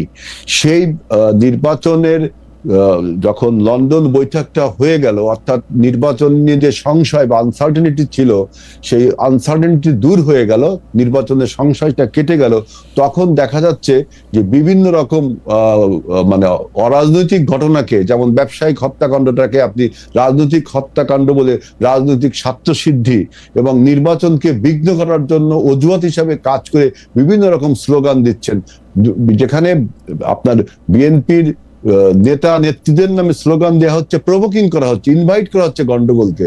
কারণ আমরা জানছি যদি যে প্রভোকিংস আমাদের বিরুদ্ধে করা হচ্ছে, যে ইনভাইট আমাদের করা হচ্ছে গন্ডগোলের জন্য, আমরা যদি আজকে সেই একই ভাবে একই ভাষায় রিটালিয়েট করি তাহলে কি হবে? দেশে একটা গন্ডগোলের অবস্থা তৈরি হবে। গন্ডগোলের অবস্থা তৈরি হলে এই পরাজিত মাফিয়া এবং প্রতিবেশী রাষ্ট্র ভারতের লাভ। এই জন্য আমি বলছি যে 71-এর যারা পরাজিত শক্তি, এটা তো আমরা যখন তাদের সাথে আমাদের 4 দলীয় ঐক্য জোট ছিল, নির্বাচনী ঐক্য জোট, রাজনৈতিক জোট ছিল না, তখনও কিন্তু তাদেরকে আমরা বলি 71-এর পরাজিত শক্তি। এই বয়ানটাকে আপনারা 2001 থেকে 2006 পর্যন্ত কখনো দিছেন যখন ক্ষমতায় ছিলেন? এই বয়ানটা এই তিন লাইন জীবনে কখনো বলছেন? 71-এর পরাজিত শক্তি, এই 3 শব্দ আপনারা জীবনে বলছেন কখনো? কেন বলবো না? কেন রাজনৈতিক যখন মুর্তজা ভাইয়ের অনেক বেশি মনে থাকে, আমি মুর্তজা ভাইয়ের দোহাই বলি যে মুর্তজা ভাই পলিটিক্যাল ডিসকোর্স আর নির্বাচনী ক্যাম্পেইন না ভাই। 2001 থেকে 2006 পর্যন্ত বেগম জিয়া বা জনাব তারেক রহমান বা জনাব আজিজুল বারী হেলাল কেউ কোনোদিন 71-এর পরাজিত শক্তি এই 3 শব্দ বলছেন জীবনে? আমরা কি তাদের বলছি যে 71-এর মুক্তিযুদ্ধ? তাও তো বলিনি। 71-এর মুক্তিযুদ্ধটাও বলিনি। ওই সময় বলেন না, এখনো চুপ থাকেন। এখন বিপরীতটা বলা দরকার নেই। ওই সময় বলেন না, এখনো চুপ থাকেন, একই ধরনের রাজনীতি থাকেন। কেন এখন 24-এর যে পরাজিত শক্তি, তাদের নেক্সাসের, তাদের সাথে আপনি সম্পর্ক করে যদি তাদের সাথে সম্পর্ক তো আপনারা করতেছেন হেলাল ভাই, আওয়ামী লীগের সাথে সম্পর্ক তো আপনাদের। আমাদের সাথে আওয়ামী লীগের সম্পর্ক, আওয়ামী লীগের সাথে আর্ক রাইভেল, আমাদের সাথে তাদের সম্পর্ক থাকবে কেন? আজকে আওয়ামী লীগের যে রিহ্যাবিলিটেশন, এটা যদি আপনি বলতে চাই তাহলে আপনি দেখবেন যে পিআর পদ্ধতি যখন আনা হয়, তখন কিন্তু আমি বহু টেলিভিশন টকশোতে বলছি যে এই পিআর পদ্ধতির ফলে, জামাত যে পিআর পদ্ধতিটা আনলো, এর ফলে কিন্তু উচ্চকক্ষে, যেহেতু নিম্নকক্ষে পিআর হবে না, উচ্চকক্ষে কিন্তু আওয়ামী লীগের রিহ্যাবিলিটেশনের একটা সুযোগ রয়ে গেছে। এটা কিন্তু এটা যদি জানতে চান তাহলে আবার আমাকে বুঝায় বলতে হবে।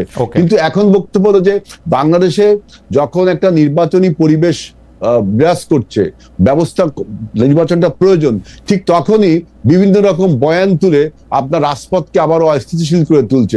বিএনপি অফিসের সামনে বোম মারে। আপনি চিন্তা করেন, আমরা যদি রিটালিয়েট করি তাহলে কি হবে? ওরা চাচ্ছে যে দেশে একটা গন্ডগোল বাঁধুক। এই জন্য আমি বলছি যে তাহলে কি ৭১-এ যে ভুল তারা করেছিল, ২৪-এ যারা ভুল করেছে এই আওয়ামী লীগ, এই দুই অপশক্তির নেক্সাসের ফলে কি বাংলাদেশের গণতন্ত্রের অভিযাত্রা যাত্রাপথ বিঘ্ন হবে? সেজন্য আমি বলছি যে আমাদের মনে রাখতে হবে যে আপনারা আজকে যে বিভিন্ন রাজনৈতিক দল এনসিপি সহ আপনারা যে বিএনপির কে মেলাইন করার, বিএনপির নেতা নেত্রীকে ডিফেম করে বক্তব্য দিচ্ছেন, মনে রাখবেন যে বাংলাদেশের গণতন্ত্র এবং বাংলাদেশের স্বাধীনতা রক্ষার এই মুহূর্তে শেষ রক্ষা কবচ কিন্তু বিএনপি, শেষ রক্ষা কবচ কিন্তু বিএনপি। আপনারা যে রাজনৈতিক প্রথম কথা হচ্ছে যে হেলাল ভাই, আমরা আবার আসবো আপনার কাছে। প্রথম কথা হইলো যে বিভিন্ন বক্তব্য যেগুলি দেওয়া হচ্ছে, বিএনপিও বক্তব্য দিতে কম যায় না। বিএনপি ছাড়া বিএনপি সব দলের মুনাফেক মনে করে, সব দলের পরাজিত শক্তি মনে করে, বিএনপি খালি বিজয়ী শক্তি। আপনারা সব দলের পরাজিত শক্তি মনে করেন, আবার যখন দরকার হয় তখন সেটার সাথে আপনারা বসেন। তো আপনি বলেন, আমরা কি এনসিপি কে বলছি যে পরাজিত শক্তি? আমরা বলছি আওয়ামী লীগ কি পরাজিত শক্তি না? ২৪-এর পরাজিত শক্তি না? ৭১-এ কি জামাত পরাজিত শক্তি না? তাহলে আমি আর কাউকে পরাজিত শক্তি, তা এই দুজনকে কি তো বললাম? সবাইকে বললাম না তো, আমি বললাম দুইজনকে। তাদের জামায়াতের ২৪-এর পরে তো ৭১ আসে নাই। আমি তো ৭১-এর পরে, আমি যে এই এখন আমি একটু আমির ভাই আপনাকে একটু অনুরোধ করবো যে আপনি যদি পারেন একটু হাবিবুর রহমানের তারিখ আমার রুমের লাইব্রেরিতে আসে, আপনি একটু আমাকে একটু দিয়ে যাওয়ার ব্যবস্থা করলে আমি দেখাই দিতে পারি যে জামায়াত সম্পর্কে বিএনপি আসলে কি কি বলতো। এখন হঠাৎ করে বলাটা কেন চেঞ্জ হলো, এটা হলো আমার প্রশ্ন। কারণ ৭১ তো ২৪-এর পরে আসে নাই। জামায়াতে ইসলামী ৭১-এ কি অবস্থান ছিল সেটা তো বিএনপি জানতো, এমন তো না যে বিএনপি জানতো না। সে জানতো। আজকে বিএনপি যদি এখন জামায়াত বিএনপির পাত্তা দিচ্ছে না, জামায়াত বিএনপির আধা পর্যন্ত পাত্তা দিচ্ছে না, এবং বিএনপি মনে করতেছে যে বিএনপির কোনো ভোট নাই, বিএনপির যা কিছু ভোট সেটা হচ্ছে এন্টি আওয়ামী লীগ ভোট, জামাত এটা পায়া ফেলবে, এই জন্য বিএনপির হচ্ছে অসুবিধা। আমি এই প্রসঙ্গে আপনার কথা, বিএনপি একা নির্বাচন করে জামাতকে বিরুদ্ধে ১৯৯৬ সালে এটা ১১৪টা সিট পেয়েছিল, এবং সেই নির্বাচন যদি আপনি ক্রিটিক্যালি অ্যানালাইসিস করেন, ঠিকমতো নির্বাচনে তো আমরা ক্ষমতায় আবারও আসতাম। আমরা কিন্তু ফ্যাক্ট রিমেইন যে আপনারা ক্ষমতা আসতে পারেন নাই, ক্ষমতায় আসতে আপনাদের জামাতের কাঁধেই সওয়ার হইতে হয়েছে। তখন জামাত খুব ভালো ছিল ভাই, সওয়ার হতে হয়েছে, জামাত খুব ভালো ছিল তখন। জামাত শোনেন, পলিটিক্যাল অ্যালায়েন্স, আপনার নির্বাচনী অ্যালায়েন্স আর পলিটিক্যাল অ্যালায়েন্স তো দুটো এক জিনিস না খালেদ ভাই। আচ্ছা ঠিক আছে, নির্বাচনী অ্যালায়েন্স ছিল, নির্বাচনী অ্যালায়েন্স আর পলিটিক্যাল অ্যালায়েন্স আমরা পরে আবার শুনবো। হেলাল ভাই, আমি আসতেছি আপনার কাছে, আমি একটু মুর্তজা ভাইয়ের কাছে যাই। মুর্তজা ভাই, আমরা একটু অনুষ্ঠানের সময়টা একটু বাড়ায় নিব আজকে, একটু আপনারা যদি অনুমতি দেন তাহলে, কারণ হচ্ছে যে অনেকগুলি আলাপে সময়টা একটু। মুর্তজা ভাই, আপনি আমাকে দুইটা জিনিস বলেন। পুলিশ বাহিনীটা নিয়ে ডিম আগে না মুরগি আগে এর একটা অবস্থা তৈরি হয়েছে। অনেকে বলতেছেন যে পুলিশ বাহিনীর মধ্যে আওয়ামী লীগের লোক রয়ে গেছিল, এবং তারা গত ১৫ বছরে আওয়ামী লীগ সরকারের যে নিষ্পেষণ যন্ত্র সেটাতে তারা সবচেয়ে বেশি ব্যবহৃত হয়েছে, বা নিজেরা মজা করেও ব্যবহার করছে। মানে ধৈর্য নিয়ে আনতে আসতে করলে বাইদা নিয়ে আসছে, গুম করছে, খুন করছে, ইত্যাদি ইত্যাদি। জুলাই আগস্টে তো অনেক কিছু করছেও। কিন্তু বিপরীতভাবে এইটাও সত্য, পুলিশ দেখছে যে তার ইউনিফর্মে থাকা লোক সহকর্মীকে মেরে ঝুলিয়ে দেওয়া হয়েছে, থানায় গিয়ে আগুন লাগিয়ে দেওয়া হয়েছে।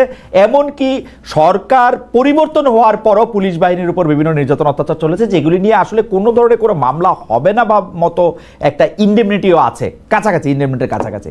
এইটা তাদের এর জন্য দায়ী কিনা? মুর্তজা ভাই, ধন্যবাদ আপনাকে। আপনার এই প্রশ্নের পরে আমি আরো কয়েকটা নিয়ে ছোটখাটো করে একটু কথা বলবো। পুলিশ বাহিনীর উপরে নৃশংসতার যে কথাটা বলা হইতেছে বা যেটা আলোচনায় আছে, এটা আসলে কি? এটা কি বাংলাদেশে সত্যি সত্যি এরকম কোনো ঘটনা ঘটেছে? না ঘটে নাই? ঘটেছে মানে কোন পরিপ্রেক্ষিতে ঘটেছে?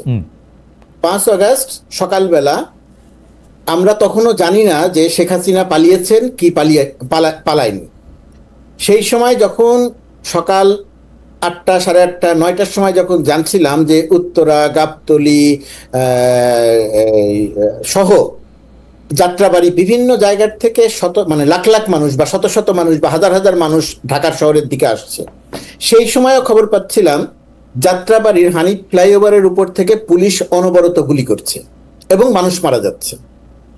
সেটার ভিডিও চিত্র আমাদের কাছে আছে, দেখেছি আমরা, সেটার স্থির চিত্র আমাদের কাছে আছে। যে সময় শেখ হাসিনা পালিয়ে গেছে সেই সময় সাভারে পুলিশ গুলি করে হত্যাকাণ্ড ঘটিয়েছে। এই দুটি ঘটনা আমি বললাম। এই দুটি ঘটনা কি এটা জাস্টিফাই করে যে যেহেতু পুলিশ হত্যা করেছে গুলি করে, সেই কারণে পুলিশের উপরে এই নৃশংসতা বা পুলিশকে হত্যা করা হচ্ছে? ঘটনার প্রেক্ষিতটা আমাদের একটু বিবেচনায় রাখতে হবে। এই দুটি ঘটনা সহ অসংখ্য নজির আছে কারণে এবং অকারণে। কারণের চেয়ে অধিকাংশ ক্ষেত্রে অকারণে পুলিশ গুলি করে মানুষ হত্যা করেছে। যে ছেলেটি পাশে দাঁড়িয়েছিল তার সহকর্মীকে গুলি করে হত্যা করেছে, তার পরিচয় এনসিপি, মানে তার পরিচয় বৈষম্য বিরোধী ছাত্রদল, শিবির, বাম কোন সংগঠন, এটা আমরা জানি না, সবাই ছিলেন, হত্যা করেছে। এই যে হত্যাযজ্ঞ চলেছে, হত্যাযজ্ঞ চলার সময়ে পুলিশের, তারও আরো অনেক আগে থেকে পুলিশের বিষয়ে সাধারণ জনমানুষ এবং বিশেষ করে আন্দোলনকারীদের যে মনোভাব তৈরি হয়েছিল, পুলিশ একটা সরাসরি শত্রুতে পরিণত হয়েছিল। সেই শত্রুকে যখন সে সামনে পেয়েছে, নির্দয়ভাবে তাকে হত্যা করেছে। এরকম হত্যার ঘটনা বাংলাদেশে ঘটেছে। থানা পুড়িয়ে দেয়া, যে থানা পুড়িয়ে দিয়ে 13 জনকে হত্যা করা হয়েছে, ওই থানার ঘটনাটি কি আমরা জানি? সারা দিন ধরে ওই থানা থেকে মানুষকে উদ্দেশ্য করে গুলি করা হয়েছিল, গুলি করে বিক্ষুব্ধ মানুষকে আটকে রাখা হয়েছিল। যখন পুলিশের গুলি শেষ হয়ে যায়, তখন বিক্ষুব্ধ জনতা থানার ভেতরে ঢুকে যায়, যে যেভাবে পেরেছে আগুন দিয়েছে, পিটিয়ে মানুষকে হত্যা করেছে। এটার চেয়ে বড় কোনো সত্য আর কিছু নাই, এটার সবচেয়ে বড় সত্য। এখন প্রশ্ন আসে যে আমি কি, যেহেতু পুলিশ সারাদিন ধরে গুলি করে মানুষ হত্যা করেছে, আহত করেছে, এখন পুলিশের যখন গুলি থাকলো না, তখন কি আমি গিয়ে পুলিশের থানা আক্রমণ করার লাইসেন্স পাই কি পাই না? যদি আপনি সুস্থভাবে আলোচনা করেন, টেবিলে বসে আলোচনা করেন, তাহলে আমি বলবো না। আমার পয়েন্ট হলো এটা না, আমার পয়েন্ট হচ্ছে আমি এই প্রত্যেকটা পুলিশ হত্যা মামলার বা পুলিশ হত্যার মামলাটা আমি নিব কিনা, বিচার করে তদন্ত করে আমি সেইটাই পাইলাম, আমি যখন দেখি যে পরাজিত শক্তি আর বিজয়ী শক্তি। 1971 সালে পাকিস্তানিরা যখন পরাজিত হয়, রাজাকাররা যখন পরাজিত হয়, তখন মুক্তিযোদ্ধারা এমন অনেক ঘটনা ঘটিয়েছিল যেটা ঘটার কথা ছিল না, প্রকাশ্যে গুলি করে সাধারণ রাজাকারকে হত্যা করা হয়েছে। এখন বিজয়ী শক্তি পরাজিত শক্তির অপকর্মের বিচার করে, পরাজিত শক্তি বিজয়ী শক্তির বিচ্যুত কোনো ঘটনার বিচার করে না। তো যেহেতু বিচার করে না, সেই কারণে পুলিশ যেহেতু মানুষ হত্যা করেছে, শেখ হাসিনা 15 বছরকে দিয়ে পুলিশকে দিয়ে এমন কোনো অপকর্ম নাই যে অপকর্ম করায় নাই। সেই ঘটনার পরিপ্রেক্ষিতে যে 40-42 জন বা আরো 2-1 জন কম বেশি পুলিশ সদস্য নিহত হয়েছেন, আমি একজন পুলিশ সদস্য নিহত বা হত্যারও বিপক্ষে, হওয়া উচিত হয় নাই। কিন্তু এখন ওই ঘটনা, আমি ঘটনাটা বলছি এই কারণে, কারণ আমি জানি যে আপনি এই প্রশ্নটা করবেন এবং এই প্রশ্নটা প্রাসঙ্গিকভাবে আসবে। আপনার চেয়ারে আমি থাকলে আমিও আপনাকে ঠিক এই প্রশ্নটাই করতাম। কিন্তু বিজয়ী শক্তি আর পরাজিত শক্তির এই পার্থক্যের জায়গাটা বিবেচনা করতে হবে, এবং ওই কারণেই যারা এত ত্যাগ স্বীকার করে 1,500-2,000 মানুষের রক্ত দিয়ে যে আন্দোলন সফল করেছে, এই 1,500-2,000 মানুষকে হত্যার নেতৃত্ব দিয়েছে যে বাহিনী, সেই বাহিনীর 40 জনের বিচার এখন এই 2,000 মানুষ হারানোওয়ালারা করবে, এটা প্রত্যাশা করা যায় না। না, আমরা সেটাকে উই আর দে দেখতেছি কেন মুর্তজা ভাই? এটা যদি আমি আর আপনি দেখি, তাহলে কি আমরা এটা অস্বীকার করি না? পুলিশ কে আসলে? পুলিশ তো পিজেন্টস ইন ইউনিফর্ম। মানে ও তো ওর উপরে, মানে যে লোকটা শেখ হাসিনা ক্রিম খাইছে, যে লোকটা, মুর্তজা ভাই, যে লোকটা রাস্তায়, যে লোকটা ক্রিম খাইছে, যে লোকটা আমার বন্ধু এসপি বা আপনার বন্ধু ডিআইজি বা হেলাল ভাইয়ের বন্ধু আইজি, তারা কিন্তু শেখ হাসিনা ক্রিমটা খাইছে, রাস্তার ওই কনস্টেবলটা না। কিন্তু রাস্তার ওই কনস্টেবলকে দিয়ে আপনাকে গুলি করে হত্যা করিয়েছে। হ্যাঁ, ধরেন নারায়ণগঞ্জে বিএনপি, আমি আসলে এটা জুলাই আগস্ট এরকম মাস আমি বলি, নারায়ণগঞ্জে বিএনপি একটা মিছিল বের করলো, কোন কারণ ছাড়া চাষারায় গুলি করে 2 জন মানুষকে মেরে ফেলা হলো। মুন্সিগঞ্জে কোন কারণ ছাড়া গুলি করে 2 জন মানুষকে মেরে ফেলা হলো। বিষয়টা হচ্ছে আইজিপি ক্রিম খেয়েছেন, কিন্তু গুলিটা তো ওই কনস্টেবলকে দিয়ে করানো হয়েছে। বিএনপির ওই কর্মীরা যদি কোনোদিন সুযোগ পেত, তাহলে ওই পুলিশের অবস্থা কি হতো?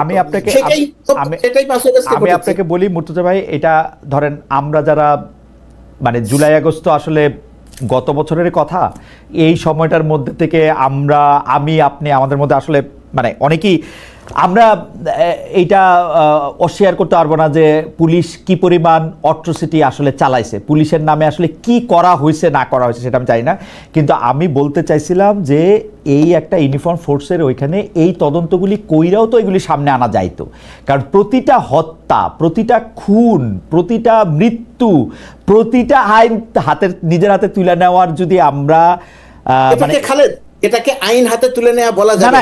না না না না এইটাকে বলা যাবে না। আচ্ছা ঠিক আছে, আমরা 5 তারিখের পর থেকে তো বলতে পারবো, 5 তারিখের পর, 5 তারিখ পর্যন্ত বলে 5 তারিখের পর। জি হেলাল ভাই, আমি কিছু বলতে চাচ্ছি। আমার এখানে কিন্তু আরো অনেক কথা বলার ছিল এই প্রসঙ্গে।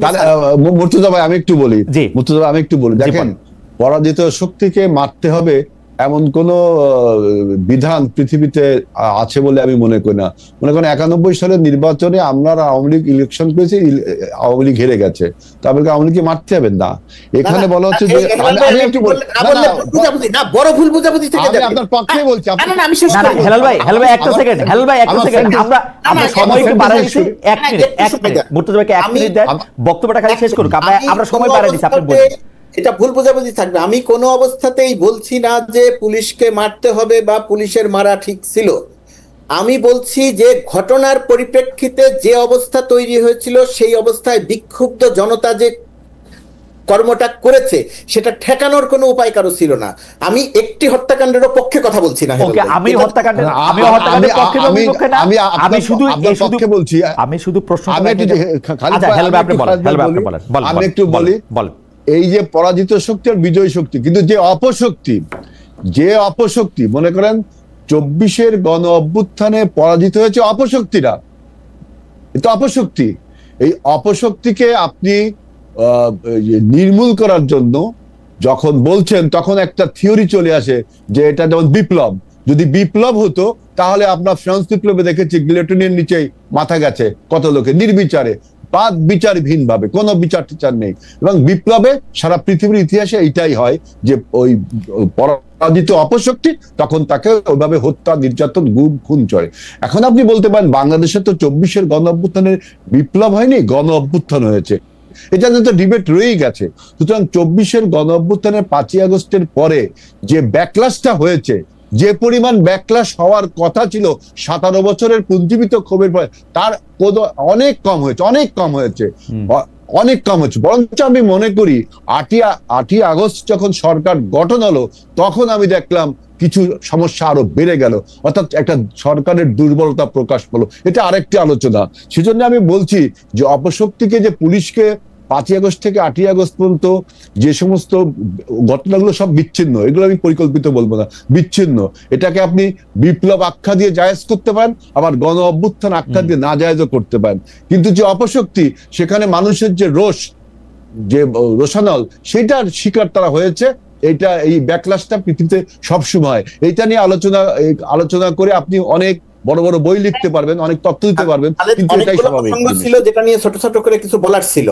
জি আসতেছি আমি মুর্তজা ভাই আপনার কাছে, যে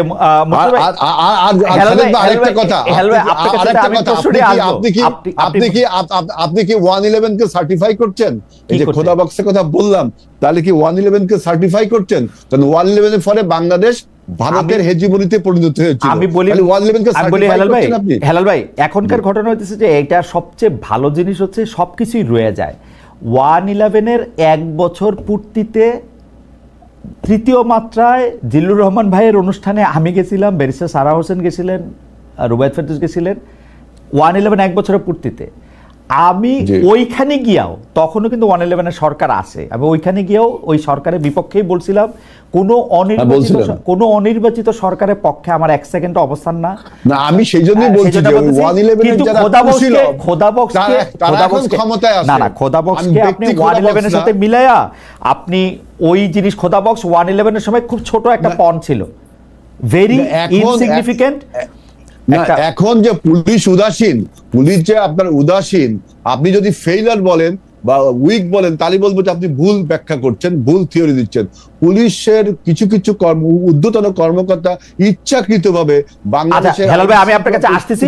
আমি মুর্তজা ভাইয়ের কাছে খুব দ্রুত ছোট ছোট যে দুই একটা জিনিস ছিল, আর মুর্তজা ভাই আপনি এইটা একটু প্রথমে একটু অ্যাড্রেস করে নিলে ভালো হয়। আমরা টোটাল 2-3 মিনিট আপনার সঙ্গে এই পর্যায়ে কথা বলবো।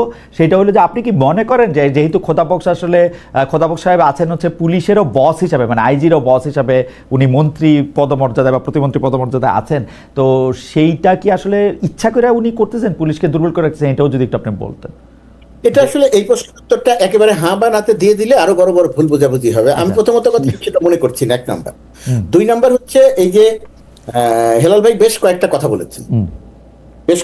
বলেছেন, এখন তার এই জায়গাটাতে চুক্তিভিত্তিক নিয়োগের কথা বলেছেন, পুলিশের নিয়োগ হয় না। হেলাল ভাই এটা খুব ভালো করে জানেন যে বিগত 15 বছরের সরকারে পুলিশকে যেভাবে টপ টু বটম সাজানো হয়েছিল, তাহলে পুরো পুলিশ বাহিনী বাতিল করে, নিয়োগের কথা যদি বলে পুরো পুলিশ বাহিনী বাতিল করে আবার নতুন একটা বাহিনী করতে হবে। কিন্তু এই ইন্টারিম সরকারের পক্ষে সেটা করা সম্ভব নয়। বিএনপি যদি নির্বাচিত হয়ে ক্ষমতায় যায়, ওই বিএনপির পক্ষেও সেটা সম্ভব হবে না, প্রথমত কথা। দ্বিতীয়ত কথা, এই সরকার যে সমস্ত চুক্তিভিত্তিক নিয়োগ দিয়েছে, অধিকাংশ ক্ষেত্রে এটা বাধ্য হয়ে নিয়োগ দিতে হয়েছে তাকে। আশেপাশে কোনো লোক পাওয়া যায় নাই, এমন কোনো গোয়েন্দা সংস্থা ছিল না যেটার একেবারে নেতৃত্ব থেকে শুরু করে পুরো জিনিসটা ছাত্রলীগের কর্মী দ্বারা পরিচালিত হতো।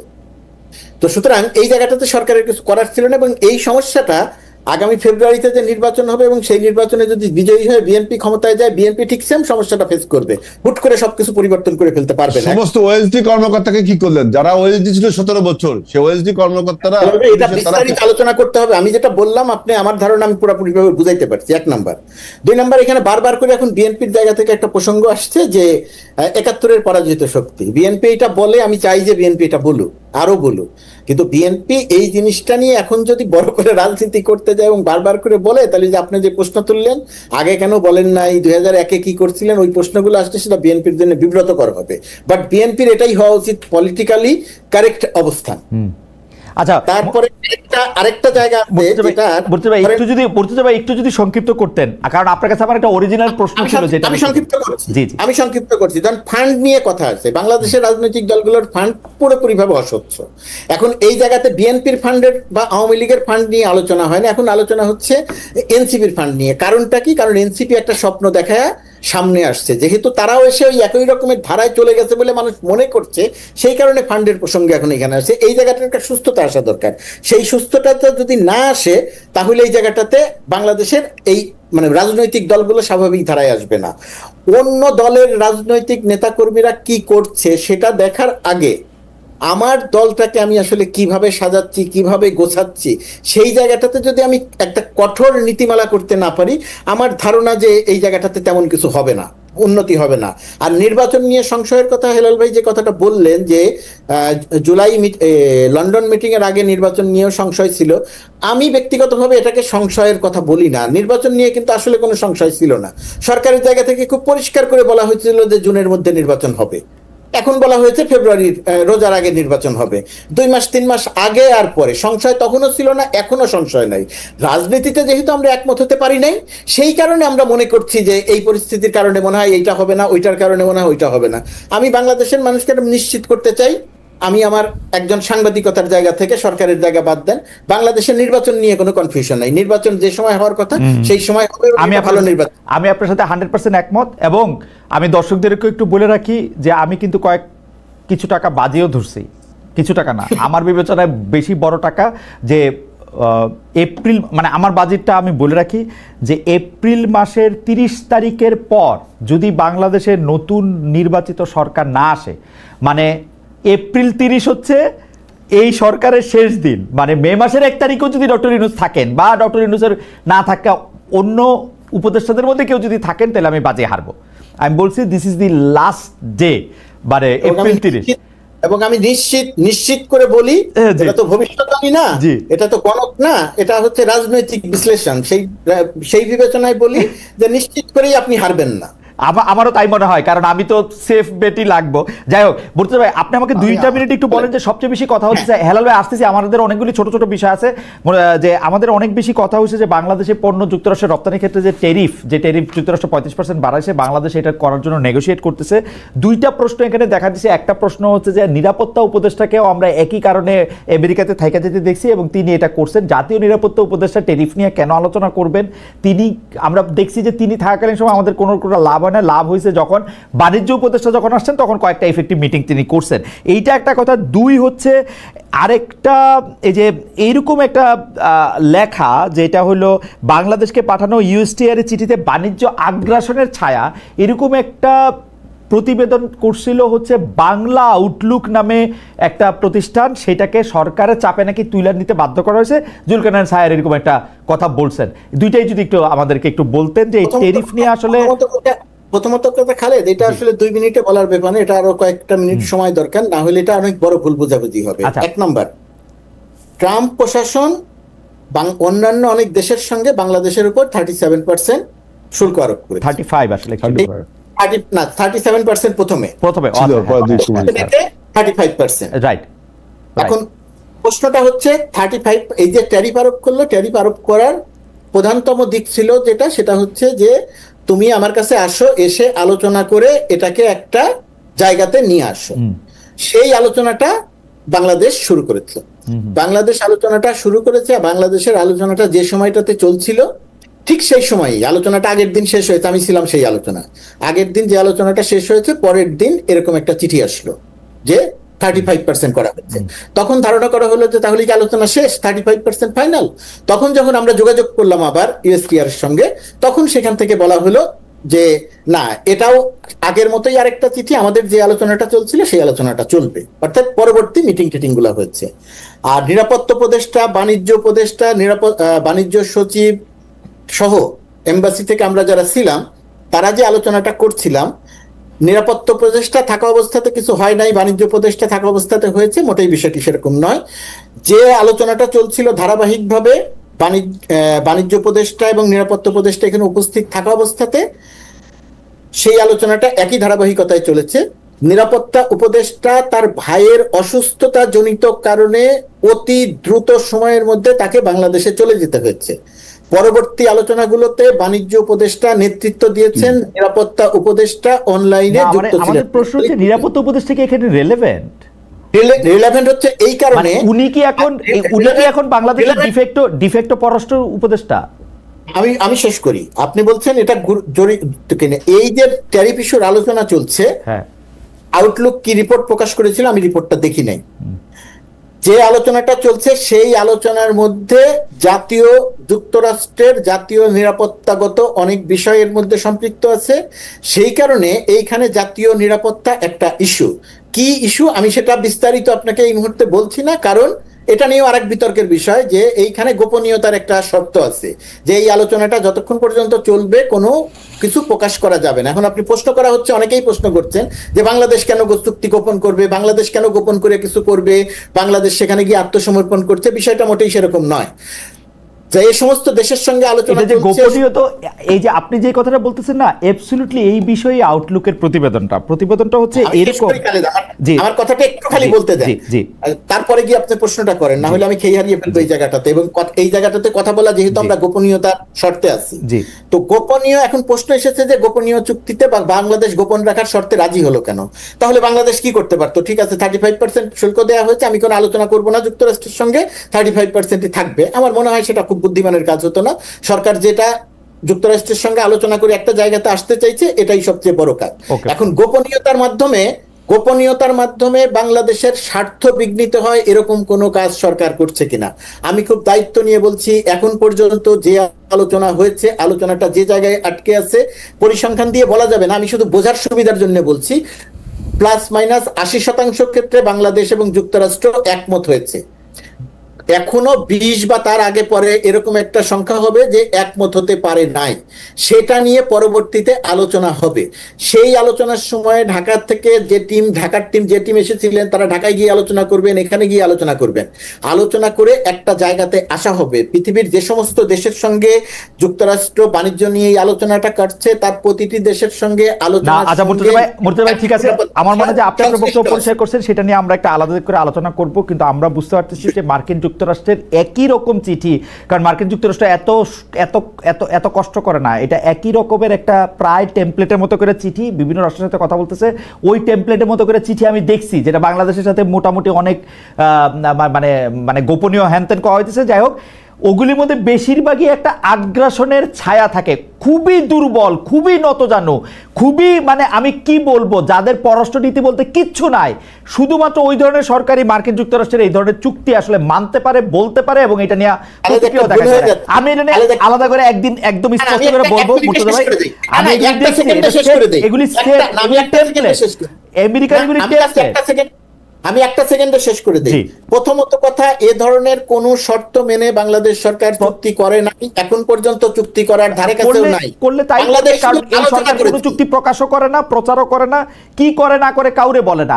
এইখানে যে নিরাপত্তা প্রতিষ্ঠানে পাঠাইলো আমেরিকা, একটা টেরিফ চুক্তির মধ্যে, ভাই আমি একটা কথা বলি, এই টেরিফ চুক্তির মধ্যে যে একটা নিরাপত্তা প্রতিষ্ঠানে পাঠাইলো, এর মধ্যে যে নিরাপত্তার বিষয়গুলো এর মধ্যে আছে, পররাষ্ট্র উপদেষ্টারা যে এর বাইরে রাখতেছে, বাংলাদেশ সরকার কোনো একটা বিষয়ে কোনো একটা কথা বলে না। ইউনিয়ন সরকার দেশ চালায় হচ্ছে তার গ্রামীণ ব্যাংক চালানোর মতো করে, যেইটা ইচ্ছা সেটা করে। আমি এগুলি নিয়ে কথা কইতে চাই না, এগুলি নিয়ে কথা কইলে বহুত কথা, কিন্তু এগুলি নিয়ে আসলে মানে I am like really pissed of, মানে এটা করতেই পারে না। আমি মনে করি কথা বলা উচিত, আমি মনে করি আপনি কথা বলেন না সেটা ঠিক না, আপনার কথা বলা উচিত। একই সঙ্গে চুক্তি বিষয়ে যেহেতু ট্যারিফ আলোচনা বিষয়ে যেহেতু আমি সেখানে ছিলাম, সেই কারণে আমার উচিত বিষয়টা পরিষ্কার করা। অবশ্যই মুর্তজা ভাই, এটা নিয়ে আমরা আলাদা কথা বলবো না, মানে আমাদের একটু হেলাল ভাইয়ের কাছ থেকে শুনার আছে। হেলাল ভাই, প্রথম কথা হচ্ছে দুইটা বিষয়ে আপনি যদি আমাদেরকে একটু আলোকিত করেন। একটা বিষয় হচ্ছে বিভিন্ন সরকারি প্রশাসনের বিভিন্ন জায়গায় বসা তো আসেই, মোটামুটিভাবে গণমাধ্যমগুলিতেই বিএনপি প্রধান বা বিএনপির যারা লোকজন আছে তারা সেই সব জায়গাগুলি দখল করছে। মানে সারাটা জায়গায় একই প্রশ্ন যে ক্ষমতায় আসার আগেই যদি বিএনপির এরকম একটা দখলদারত্বের মনোভাব থাকে, তাহলে সেইটা কি আসলে আমরা আমাদের জন্য আর কি অপেক্ষা করতেছে? বিএনপি ক্ষমতায় আসলে আমরা কি আলাদা পাবো? আপনারা বলতে পারেন, কিন্তু আমরা তো খুব আশা দেখি না হেলাল ভাই, আমরা খুব আশা দেখি না। আমরা প্রশ্নটা বুঝছি যে আমি তো মনে করি যে বিএনপি এখন এমন বিরোধী দলে আছে যে এইরকম বিরোধী দলে বিএনপি কখনো ছিল না। এখন বরঞ্চ বাংলাদেশের প্রশাসনে বলেন, পুলিশে বলেন, স্কুল, কলেজ, মসজিদ, মাদ্রাসার কমিটিগুলোতে বলেন, বিভিন্ন অ্যাসোসিয়েশনে বলেন, প্রশাসনে বলেন, সেখানে বিএনপি ব্যতীত অন্য যে রাজনৈতিক শক্তি আছে, বিশেষ করে এনসিপি এবং জামাত ইসলাম, তাদের এখন আপনার স্যাচুরেটেড হয়ে গেছে। এখন এইটা যদি আপনার বিশ্বাস না করতে হয়, তাহলে একটা জরিপ চালাইতে হবে, আপনাকে কনসেনসাস চালাইতে হবে। শুধু আপনি ওই পাবলিক কনসেন্সাস না, একটা জরিপ টিম পাঠাতে হবে এই প্রশাসনে, যে কারা কোথায় কত ক্ষমতায় রয়েছে। আর এই হলো আমার একদম এই প্রশ্নের উত্তর হলো এইটা, বিএনপি ক্ষমতায় নেই, বরঞ্চ বিএনপি এখন গণতন্ত্র এবং রাষ্ট্রকে বাঁচানোর জন্য লড়াই করছে। আর আপনি একটা কথা বললেন যে 30শে এপ্রিল নির্বাচন না হবেই, এজন্য আপনি বেট ধরলেন, এবং মুর্তজা ভাইও সেটাকে 30 তারিখের মধ্যে জি হ্যাঁ সেইটা বলছি, 30 এপ্রিলের মধ্যেই মুর্তজা ভাই একটা মানে অ্যাপ্রুভ করলেন। আমার বক্তব্য, আমরা আপনাকে এমপি দেখতে চাই, সেজন্য বলছি ইনশাআল্লাহ। এখন আমার বক্তব্য হলো যে আমরা কিন্তু কেউ সুদসেয়ার না, ভবিষ্যৎ বক্তা না, কিন্তু আমরা পলিটিক্স যারা আমরা যারা পলিটিক্স করি, আপনারা যারা পলিটিক্যাল কমেন্ট্রি করেন, আমরা কিছু ডিসকোর্স বা কিছু আলোচনা করতে পারি। দেখেন, আপনার এপ্রিল মাস সে কেন নির্বাচনের ডেট তো ঘোষণা করেছিল ডক্টর ইউনূস, তারপরে আমরা এপ্রিল মাসের ডিসঅ্যাডভান্টেজ, ভয়ঙ্কর ডিসঅ্যাডভান্টেজ গুলো বলেছে না, যে ভয়ঙ্কর ডিসঅ্যাডভান্টেজ, এই ডিসঅ্যাডভান্টেজকে ডক্টর ইউনূস অ্যাকনলেজ করেছে, বিধায় তো উনি বলেছে যে আমরা নির্বাচনটা রোজার আগে ফেব্রুয়ারি মাসে করতে পারি। তাহলে আপনি কিন্তু ডক্টর ইউনূস যে অ্যাকনলেজ করলো যে আমাদের যে ডিসঅ্যাডভান্টেজ এপ্রিল মাসে যে ন্যাচারাল ক্যালামিটিস, ম্যাট্রিক পরীক্ষা, তারপরে ঈদ, পূজা, পার্বণ, রোজা, এই সব কিছু ডিসঅ্যাডভান্টেজকে আপনি এখন বলছেন না, আপনি একটু ভুল বুঝছেন। ডিসঅ্যাডভান্টেজকে করা হয় নাই। আপনি ফেব্রুয়ারির মধ্যে যে নির্বাচন সেটাকে বলা হয়েছে সর্বোচ্চ। খালেদ যেটা বলার আমি সর্বোচ্চ এবং এই বাজে আমি ধরছি 1 বছর আগে, এই বাজে আমি 1 বছর আগে ধরছি।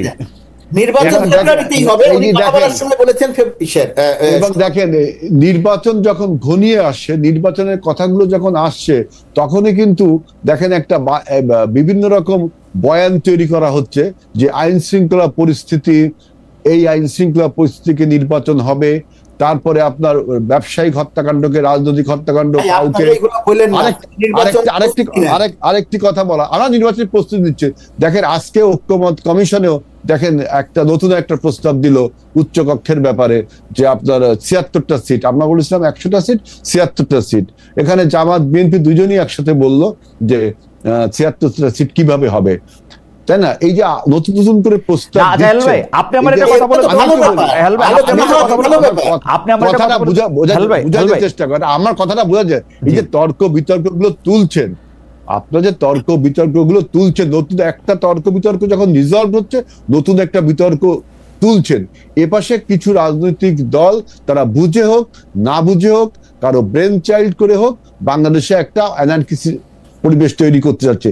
এর ফলে বাংলাদেশের রাজনীতি বা বাংলাদেশের গণতন্ত্র, বাংলাদেশ আপনি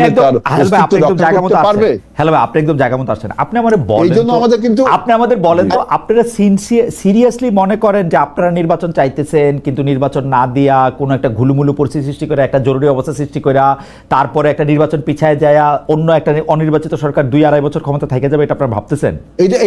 এটা 111 এর কি সেই ঘটনা ঘটেনি? না 111টার কথা বারবার এখানে 111 এর ব্যাপারটা বারবার আসতেছেন কেন? 111 এ তো মইনুদ্দিন সাহেব বিচার করতে হবে। 111 তো মইনুদ্দিন সাহেব ইতিহাস থেকে আপনারা বিচার করতে হবে। 111 এর ফলে কি 17 বছরের ফ্যাসিবাদ জন্ম নেয়নি? আপনি যে কথা বলতেছেন, মনে হইতেছে যে বাংলাদেশের রাজনীতিতে এই যে তর্ক বিতর্ক, আইন শৃঙ্খলা পরিস্থিতি বাংলাদেশে এর আগে কোনোদিনই এরকম ছিল না বা এর চেয়ে খারাপ ছিল না।